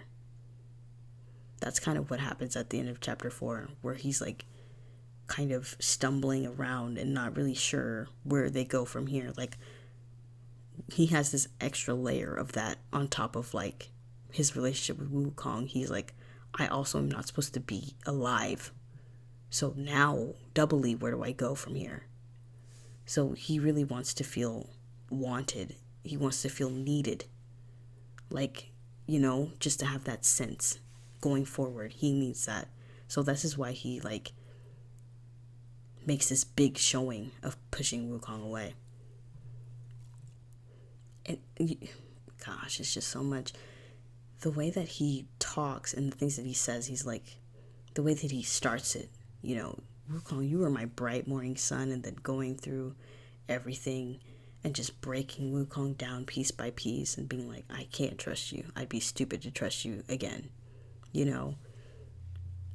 Just how intentional that was. Because I said before, he really plans out what he's trying to say. And this little speech is just chef's kiss, It's succinct. It's only a few sentences. and gets across what he wants to get across, and he turns around and he's done. You know, like Macaque is just like, that's why I wanted this to be like a performance, because he's like, I thought about this and this is what I feel. I'm just going to drop it at your feet and I'm going to leave. You know, curtain closed. Kind of like that, you know. End of a scene, everybody stands up and claps. That type of thing. But he also wants to be shown that he means something to Wukong, that Wukong would like run after him, that he, you know, he just really wants to be wanted. And he's trying to create distance, and that's why he needed Wukong to say that. Like, he's like, he can sit there and say whatever he wants. He can say, stop, don't say that, and just stop it. But the fact that Wukong is like refusing to let go of him, that he has his claws so deeply sunk into Macaque that he's refusing to let him go, that's what Macaque wants. He just wants to be reaffirmed. He wants to be validated. He wants to be needed. So he's like, that's why it's important that Wukong keeps pushing, that he calls his name multiple times, and he's like, no, when I was with you, I was the happiest I've ever been. And like Macaque like stops walking after he says that. And then there's that whole thing with like them being in the mirror. Those words can't be ignored. They're the only sound. There's no other sound they can't. He can't close his ears to it, you know. He has to hear what Wukong is saying. So, and I just love how Wukong perseveres and is like, I'm not giving up on this. After all that, after the whole learning of the truth and spilling out his feelings, he's like, I'm not giving up on Macaque. No way. That's my one and only, you know. Like, he's trying so hard. And I love that it's like Wukong's like, I didn't know about true happiness until I knew you. I haven't felt it since you died. Like, when I was with you, I was the happiest I've ever been. And he's trying so hard. He's like, please, you can't, just from Wukong's perspective, just to have that ripped away, like have his cheek touched, have his face touched, have his tears wiped away, to be near Macaque that close again after like over a millennium. Like, can you imagine? And then to have it all ripped away and it be like, okay, we're not going to do this again. We're not going to get back together. Wukong is fucking devastated. He's fucking going through it. But it's beautiful because now that he's experienced it again, he's fucking not letting go of it. He's going to be an annoying little piece of shit. He's not letting that go. Because he's so starved for touch and affection and love. And he thought he would never see Macaque again. And for him to be back alive and he touched his cheek. Are you kidding? Wukong's like, no, I'm fighting for this. I'm fighting for this connection. And he's doing it to it. I just love this emotion in this part. I think it flows so good because I like that Wukong is calling his name and saying all this stuff. Then Macaque turns around and is like, don't lie about it. What about your companions? And he just hates the companions so much, so he's always going to bring them up. And then it's like, because of what Wukong said last, where he's like, I didn't know true happiness, and I didn't know it. I haven't known it since you died. And Macaque's like, what are you talking about? You had that whole fucking journey with your friends. Like, what are you talking about? They're important to you, right? You'll never forget them, right? That's what you told me. And then Wukong's like, can you fucking shut up about them? I like how he starts angrily shouting. Like, he's like, this isn't about them. And he's right. Like, I like that he stood up at that point and was like, enough with that. Don't bring them up anymore. It's not about them. I like that he got so fucking frustrated that he's like, no. Because it's like because Wukong raising his voice, I think, is actually really terrifying. Because he's just so powerful. So it's like, when he raises his voice, it's like, shit. You know, because he's also emotional, so there's probably magic mixed in there. So you feel the magic coming off of him. Like, it's like, oh, you're like, ooh. It's scary. And it's just like, what Wukong's saying is true. That whole, when he was saying all that, when he was calling for him, when he was talking about his happiness, he was saying true and genuine things. he was not lying. But Macaque is afraid to put trust in Wukong. He's afraid to trust him. He's afraid of that. He's afraid of getting hurt again. Of course. Valid, of course. You know, he's trying to protect himself. But he also wants to be wanted. So he has these two wants. He wants to protect himself because he doesn't want to get hurt again. He wants to be wanted and loved. So he's conflicting. He's that's all Macaque does is conflict with himself, man. That's all he ever does. I think that's the key to his character. I need to stop talking about keys. But I think that's really pivotal. Wow. I think that's really pivotal. Oh, man, I'm just going to not say that word. I think it's really important to Macaque's character that he has these two conflicting sides. Because it's like his facade and how he really feels. He wants to protect himself. He wants to be loved. You know, he has to have that dichotomy going on in his brain because that's the key to people not knowing what he's going to do. Like, what does he want? What does he need to do? That kind of stuff. I think that's important to him because he's just got his conflicting goals, like what he needs to do versus what he wants to do. That, you know, that has to be in his mind, I think, for him. And it's just like, oh, I just love Wukong getting so angry that he just shouts. Come on, Wukong shouting is, oof, that's a lot. And it's just that Wukong refuses to get up. It's that stubbornness. He's too stubborn. And it's Macaque. Like, come on. If it was anybody else, maybe he would have given up by now. But Macaque, that's his old mate. That's his ex. Come on. Like, no. That's... No.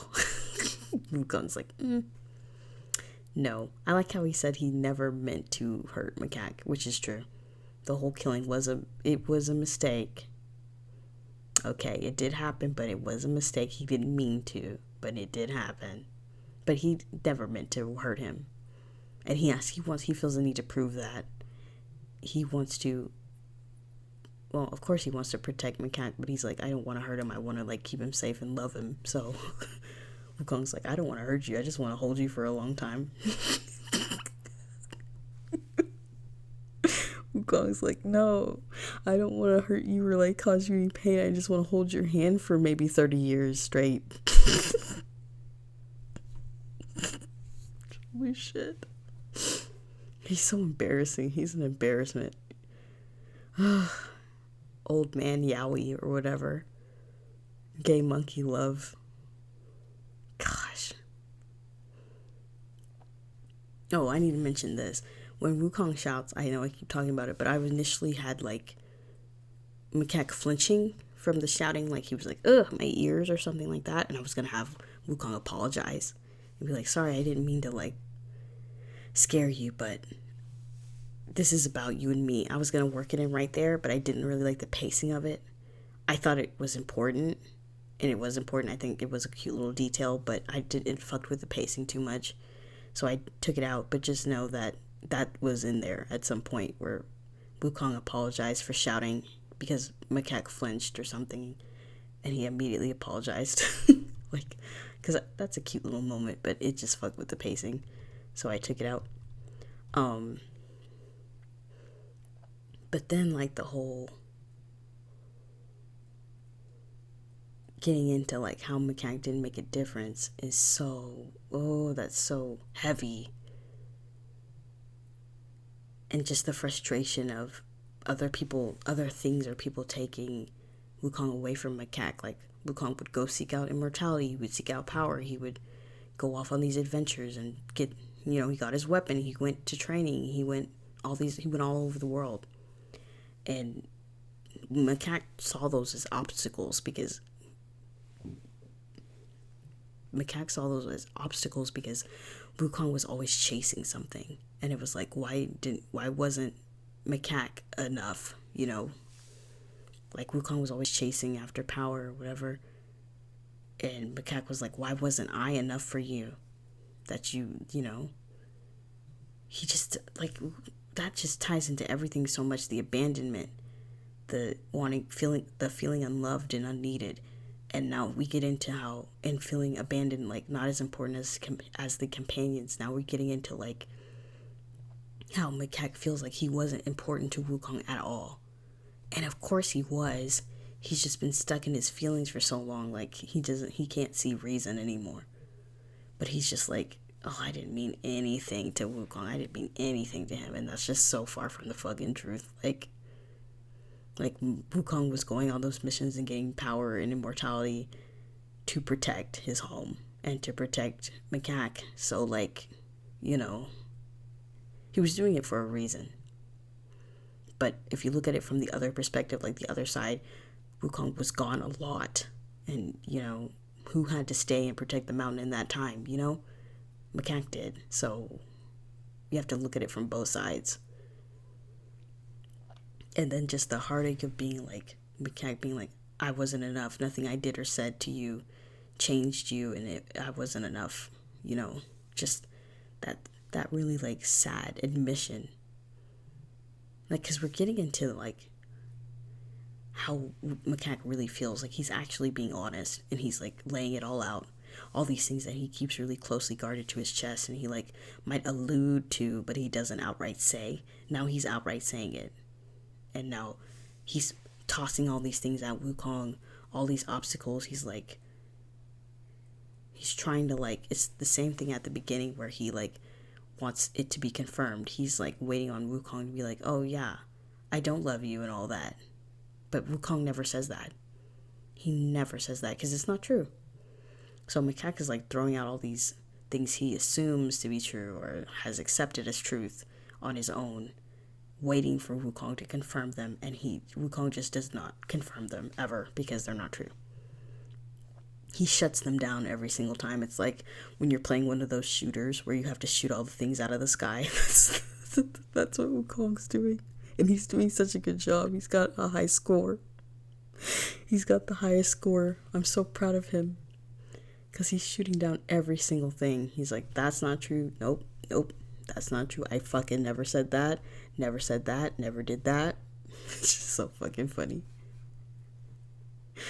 I just like it because it's like Macaque is like continuously backing away and Wukong is just still running forward. Like he's just not giving up.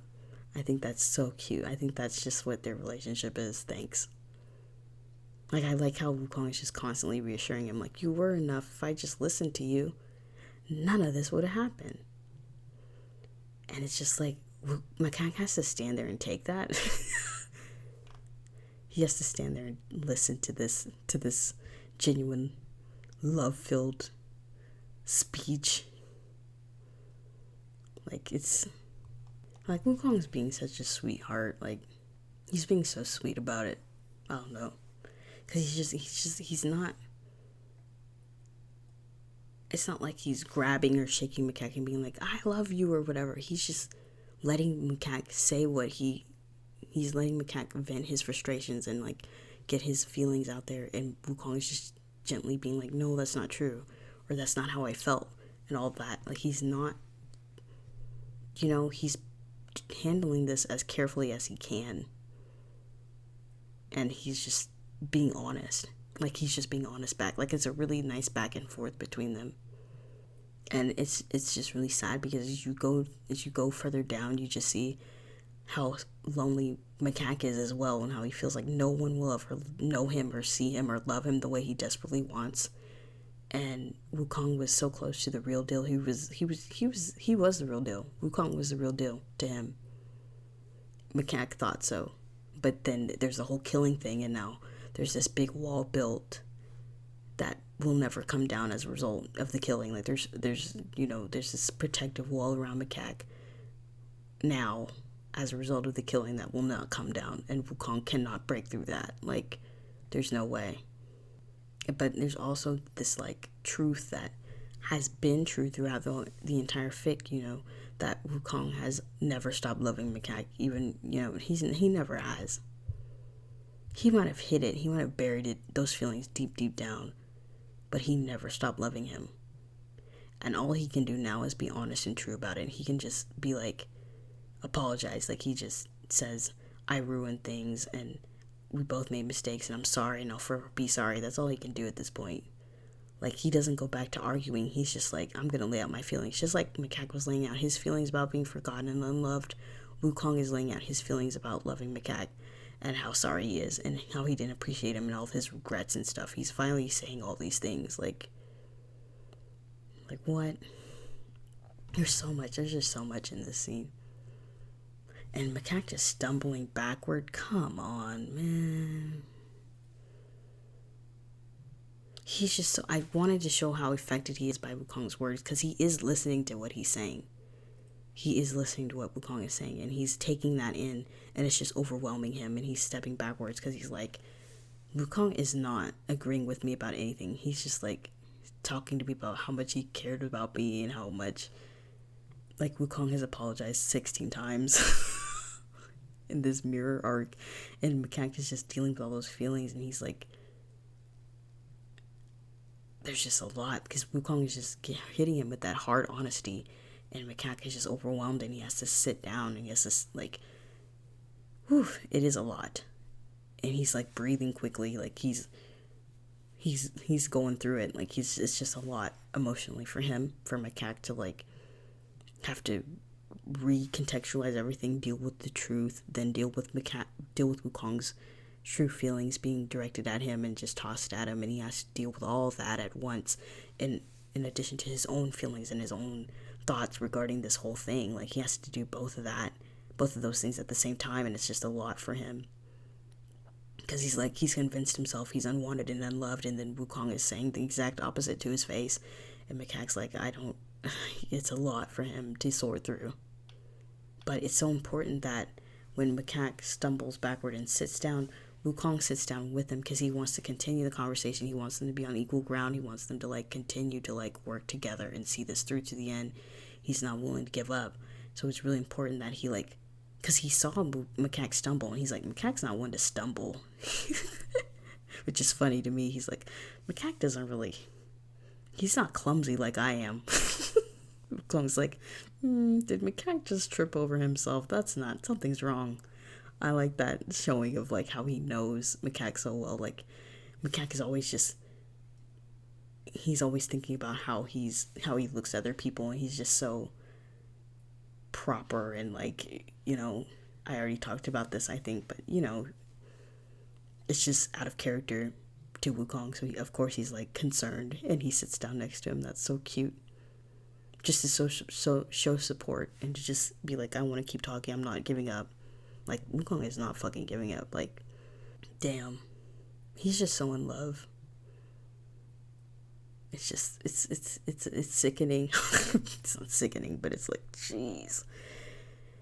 And Macaque's whole speech about being like, it doesn't matter how sorry you are, I will never be the most important thing to you.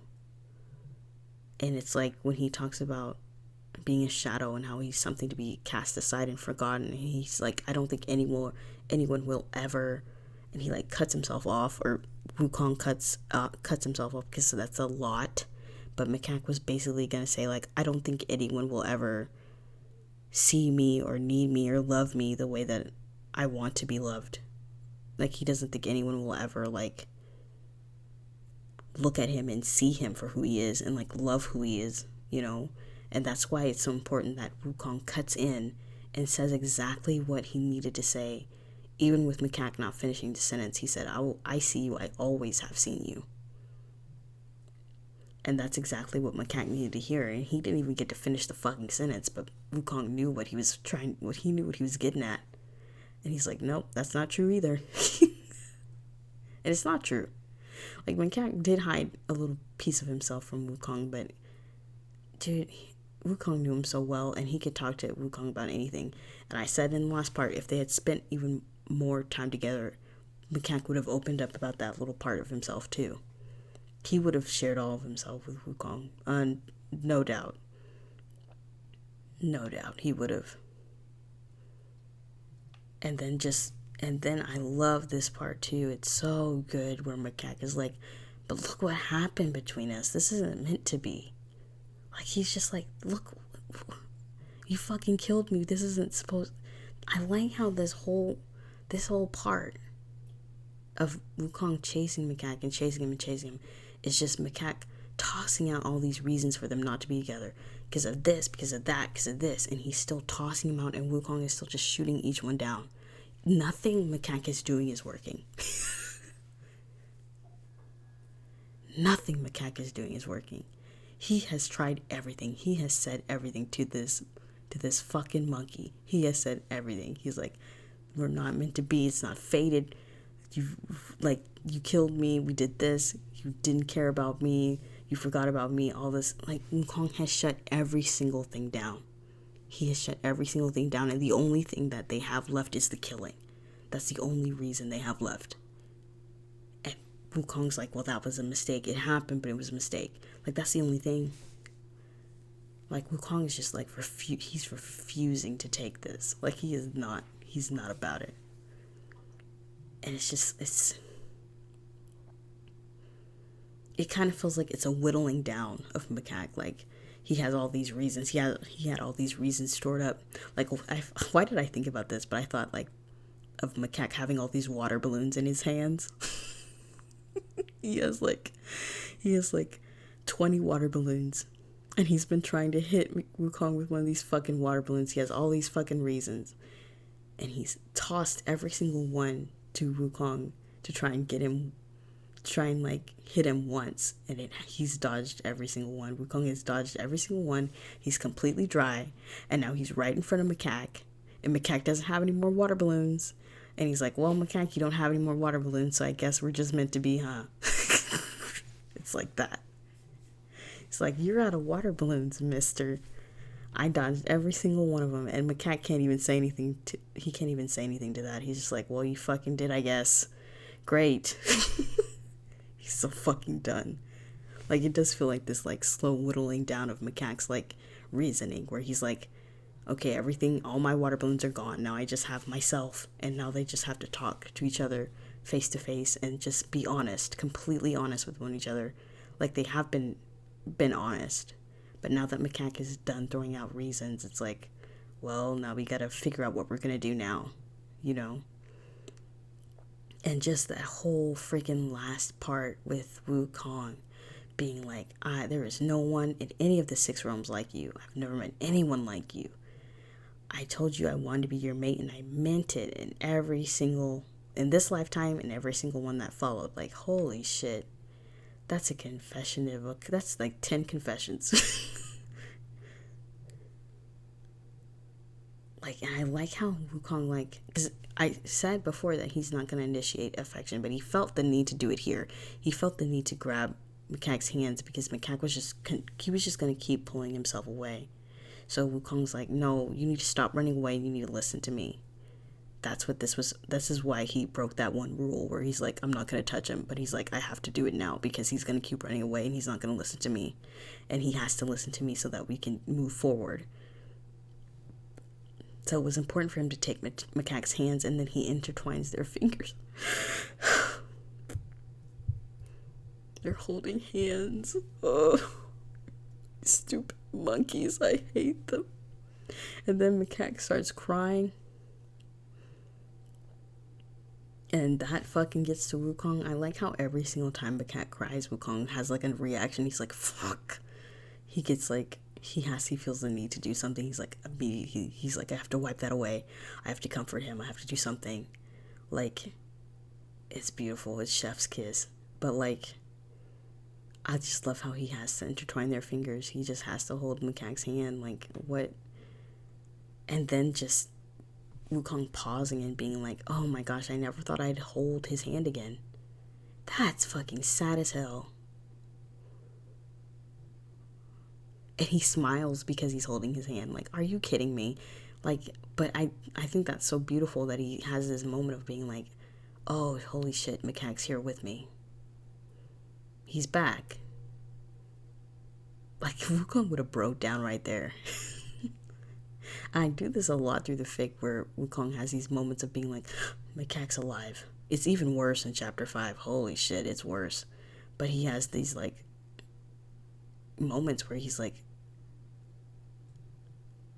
oh, it's so sad, but he's like, I'm not alone anymore.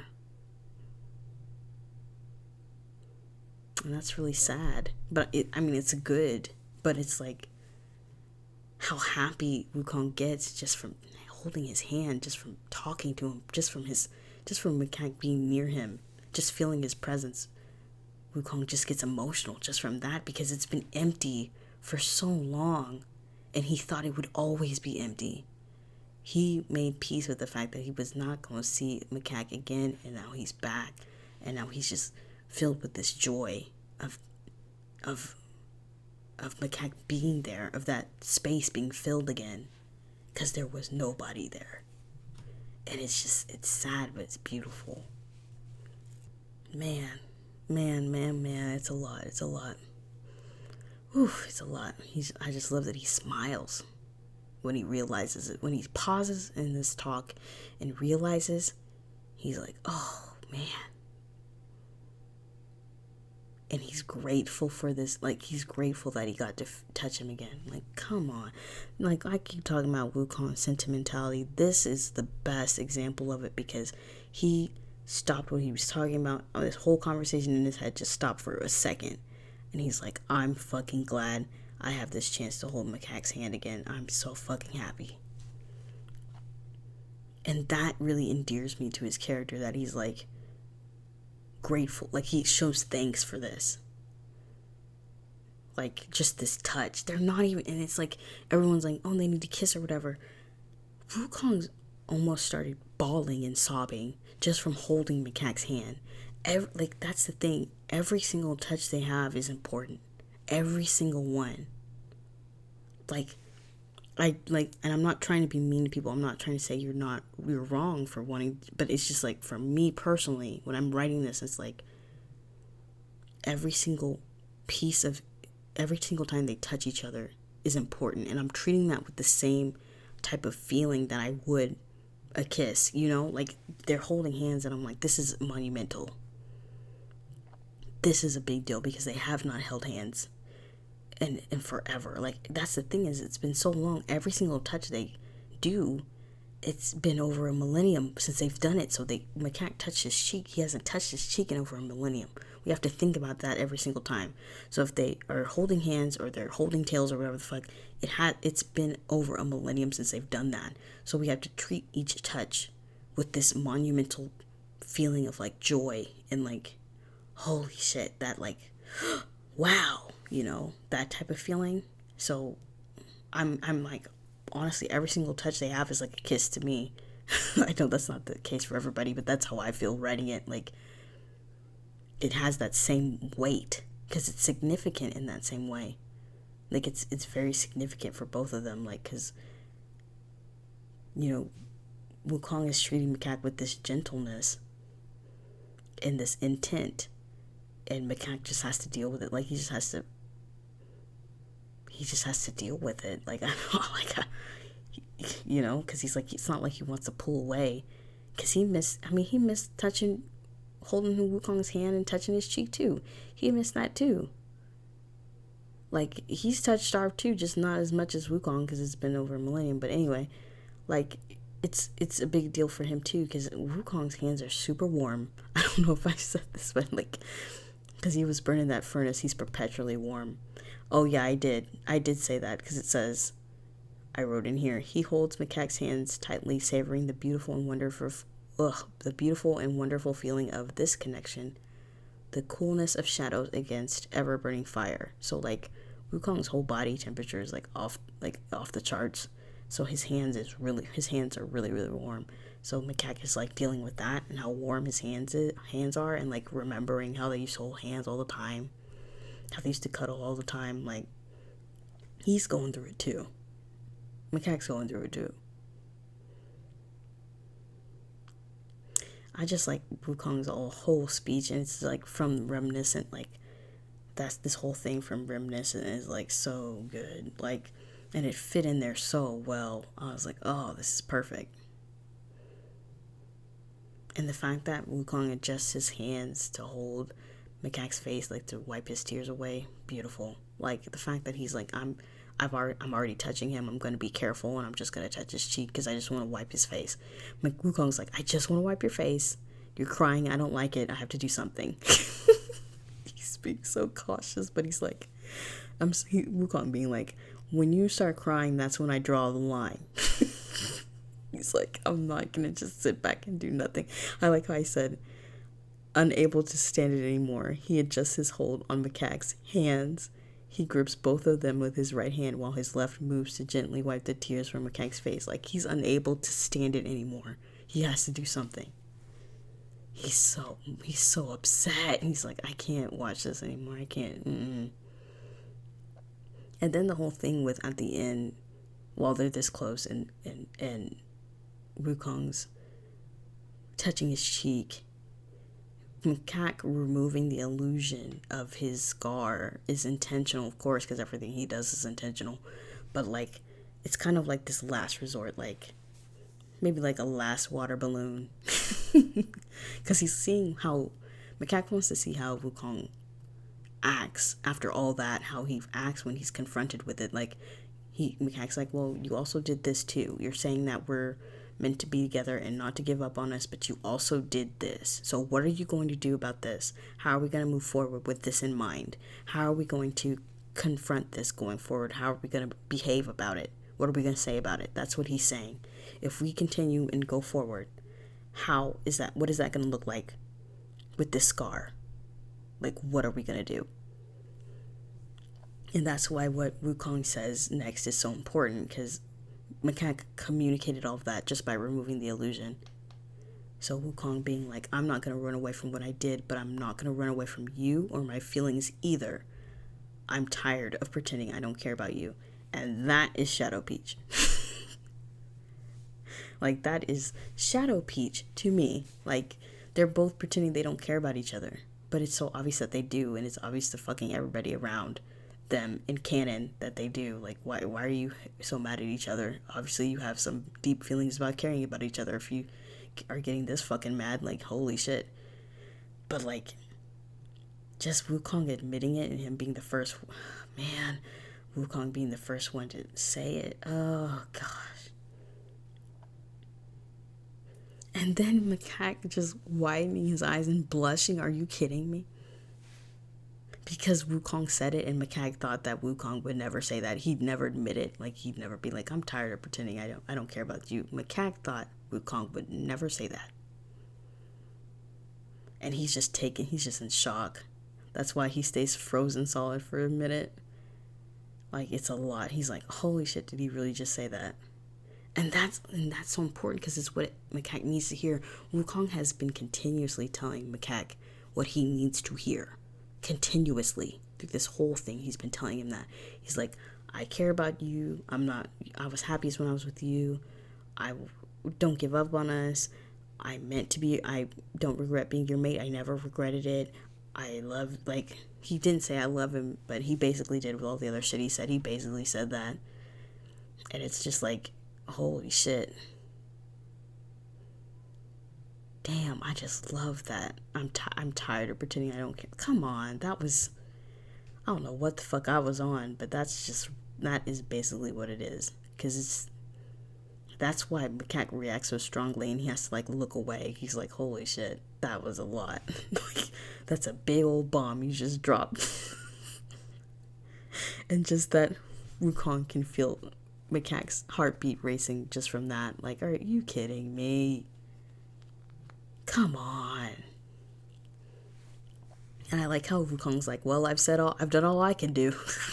Wukong's like, I've said my piece. I've said everything I need to say. And if Macaque doesn't have anything else to say, then they're done there. They're done. But he's like, I've said everything. I'm done. I'm finished. The end. Because what else does Wukong need to say? What else does he need to say? Realistically, what else? The only thing he didn't say was, I love you, explicitly. That's the only thing he didn't say. He said everything fucking else. And he basically did say, I love you. So it's like, there's nothing else he needs to say. There's nothing else he needs to do. He's done everything. He's finished. He's done. And that's why it's important. That's why it's important when Macaque does say something. It's like, what would change if we got back together? Like, what would it be like? Because it shows that he's open to the idea. Like, it shows that he's like been thinking about it, and he's like, with what Wukong just said, and if he's being honest, and he has no reason to lie, because like, why would he lie? It's like, well, okay, if that's how you really feel, what would change?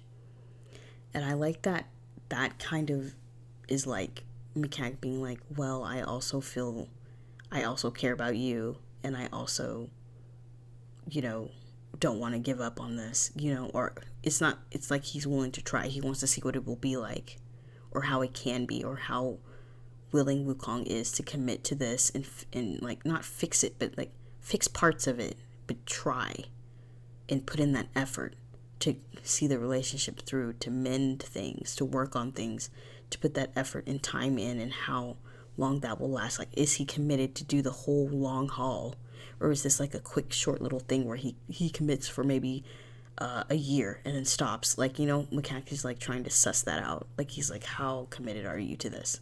Even after everything Wukong just said, Mikak is still trying to guard himself, but he's willing to work on it. Like, he's willing to do it, and that's really big for him. And I like how Wukong like reassures him. He's like, everything would change because we've changed. We're not the same people. But and then Mikak being like, that doesn't mean it's gonna get better. And then Wukong's like, that doesn't mean it's gonna be worse either. But it's gonna be something we choose together. Like, I just like this, like, them trying to get on this, like, they're on the same page, and they're like, well, are we doing this? Like, they're deciding together if they're going to do it. And like, it was just that last, what do you say? Oh, so good. I just love this whole ending of it. It was going to end when the mirror broke. The chapter 4 was going to end when the mirror broke, but I decided against that, and I think that was the right choice. But when I wrote the ending here, I was like, this is a really good place to stop. It's just a really good cliffhanger, So it was a really good place to end it, but I'm like, we can't be doing this, But it was really good. I like that, what do you say, and then leaving it ambiguous. Like, because what did Mikak say? I don't know. He probably said nothing. Now that I'm thinking about it, I don't think he said anything. I think he just looked at Wukong for a really long time. That entire time, I think he just looked at him. Or maybe he made some kind of motion with his head or something. Like, I don't think he explicitly said something, though, if that makes sense. I think he, like, either communicated it through eye contact, which they can do, and Wukong would understand that, or he, like, made some kind of, or he just did something ambiguous where it's like, I don't know, I might need more time to think about it, which is fair, But, I mean, I think as we go through chapter 4 and we go through the end, we see that Mikak is willing to try. He is willing to try. Because, things have changed. And they're nervously glancing away from each other and acting like high schoolers. So. But, geez, that whole part of the scene where, like, Wukong is just, like, talking about how pretty Mikak is. And, like, his eyes and his, like, there's all these paragraphs where he's like, Wukong is just looking straight at Mikak, and he doesn't look away, and he's just talking about how pretty he is and how his eyes, and his, like, he's just lost in gold and lavender. Are you kidding me?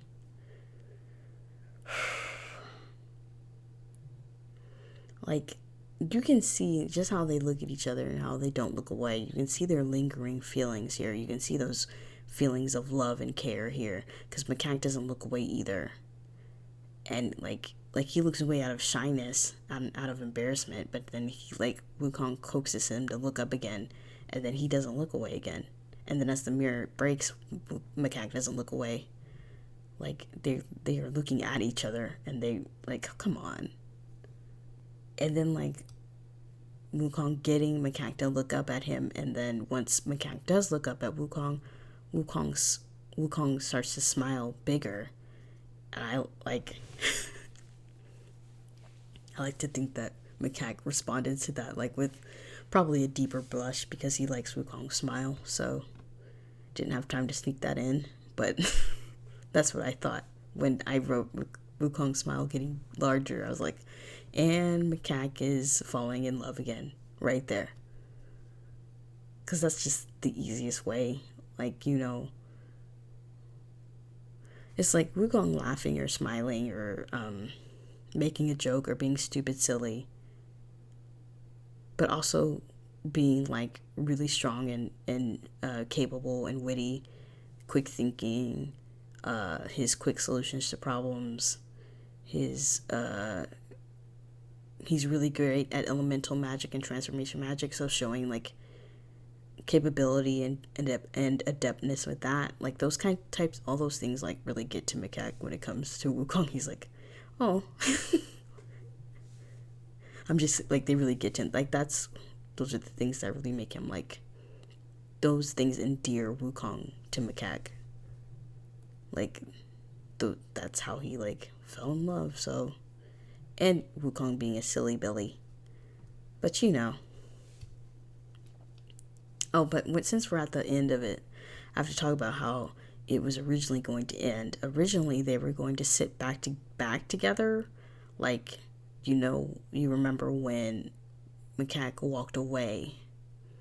After pushing Wukong away, he walked away. I was going to have him sit down. And then I was going to have Wukong walk towards him and then also sit beside him. And then they would continue the conversation that way. And then they would sit side to side or back to back, and either their tails would just be touching or their hands would just barely be touching, like the tips of their fingers. And that's how it was originally going to end. But I think how it ends is so much better, because in that first iteration, I was letting like the touch speak for them. I was letting like the tails touching or the hands touching speak for them. And I think this is better because they're speaking about how they're feeling, like they're talking it out. And in that other ending, it was going to be really ambiguous. Like, it was going to be like a little bit off, and there's not as much connection in that ending if they're sitting back to back, like they're not looking at each other. I think them looking at each other and keeping that connection as the mirror breaks is like really, really good. So I don't regret that. I think that was a much better choice. I just wanted to point out that's how it was going to originally end, with them being back to back with just their tails touching, because I think that's cute. But then also, I also took that idea and put it later on in chapter 4, where they're sitting side by side and their tails touch and neither of them say anything. And I think that was a little bit better. I think it all worked out good, obviously, or I would still be editing it. I think it worked out well. But that is Mirror Arc. That is all of it. I actually like the way that I described it breaking. And it broke by, MK broke it, but that gold light is his magic. That's MK's magic. Like, pushing past into the mirror and saving them and bringing them out. That's why I said the light was gold. I think I said the light was gold. Yeah, a golden light swallows them whole. Yeah, so that's MK's magic, basically. But I'm thinking if there's anything else. Mirror Arc is, the huge, like the climax, I guess, or the culmination, or like what the important, not the most important part of this fic. Like, it's what everyone was kind of waiting for, and like the big moment, I would say, of this fic is Mirror Arc. This like cathartic. This moment of like them talking it out finally and working everything out. The truth is revealed. All that good stuff happens here. Like, Mirror Arc is really, really important, and I liked seeing what everybody else thought about it and what touched them, what got to them, what broke them, all that kind of stuff. I still haven't heard from some people, so I'm just assuming that they went into Mirror Arc and they didn't come back out. They're still trapped in the mirror, guys. We just need to, send them good vibes, I guess. But Mirror Arc was like really, really, really, really important. And writing up to it was like really exciting. And now that I've written it, writing chapter 5 is kind of hard, because I'm like, well, that was the big moment, and I've already written it. So, I'm not saying chapter 5 is not important. It's also just a wrapping up of stuff, and it's just really sad too. Like, I'm just sad. I'm just sad because it's over almost. It's like I'm forgetting that the epilogue exists, and the epilogue's going to be sad too. I'm going to be even sadder during the epilogue, even though there's a lot of good stuff in there. But Mirror Arc is, I haven't really written anything like it, where there's just two characters trapped. And, with that whole cliche, I'm surprised I haven't. I've written things kind of like this, but not with the whole being trapped together and forced to talk. I haven't tackled that yet, and I think this is really good, and I'm proud of myself for what I did. I like it. I'm glad how it turned out. I think I did a good job. So, I'm not trying to be arrogant. I am not arrogant. I will sit here and berate. We can go all the way back through Mirror Arc. I can talk about all the bad stuff, but I'm not going to do that. But, I just think how it turned out was really good. And I'm proud of it. I'm glad people liked it. I'm glad that people had a lot of opinions about it and how they dissected it and noticed things and picked up on things, and how they saw all the different ways that these characters interact and all these hidden moments, all these clues. I feel like I touched on as many clues as I can, but basically it's like Wukong is very deeply in love, and Makak is also in love, but he's hiding it and he's shying away from it. And now that everything's been brought to the surface and everything's been talked about in this mirror, going forward, they're going to be a lot more caring towards each other. I think they're going to be. I'm not saying the petty fighting is gone. It wouldn't be Shadow Peach if there wasn't petty fighting. They are still going to make fun of each other, and they are still going to call each other assholes and bitches and shit. But there is genuine caring there, and the arguments are going to be less heated, but there's still going to be arguments, of course, because that's who they are. But going forward, there's that caring is not going to be as hidden as it was. They're going to be more honest about that. And I think that's really key. I think seeing how they are after the mirror arc is just as important as the mirror arc is. I think that's important too. How they react, how they act together now going forward as they're working on this. How do they act?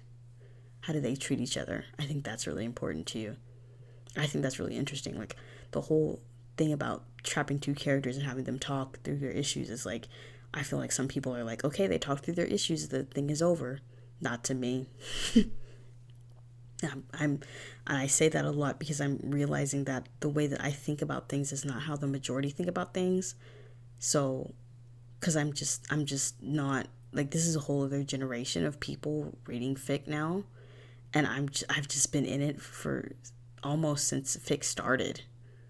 So I'm really a fandom old, and people nowadays, I'm not trying to be oh, these young people, I'm not trying to be like that, but things change in fandom over time. That's how it is. That's how everything is. Things change over time. So my understanding is fundamentally different from everybody else's, and I just feel if the two characters are going to talk in a mirror and not in a mirror, but if they're going to be trapped together and talk, we have to see how they act after that, and then see how if before the fic ends, we need to know where they stand and what they're committed to do, going forward.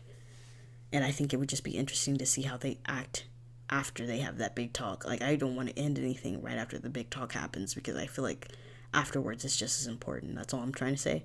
So chapter 5 is a lot of that. Not a lot. That was a lie. There's a good amount. How can I say that? The first 10,000 words is them being stupid. Oh. Yeah, it's going to be a time. I guess that since we're at the end, I can give a status update of chapter 5 right now.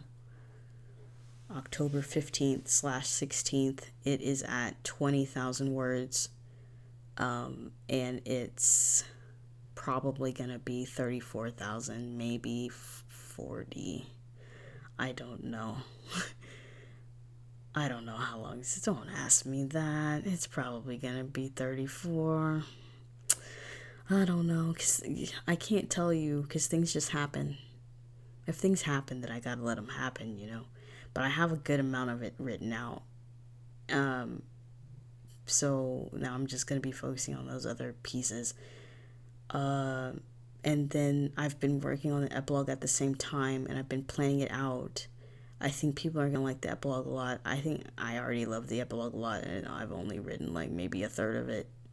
But I like the way it's formatted. I think people are gonna have a lot of fun reading in McCack's perspective, and then going back and comparing it to Wukong's perspective. I think that's gonna be super fun. It's fun for me because I'm like having to analyze my writing and be like, okay, we have to take the Wukong out of here.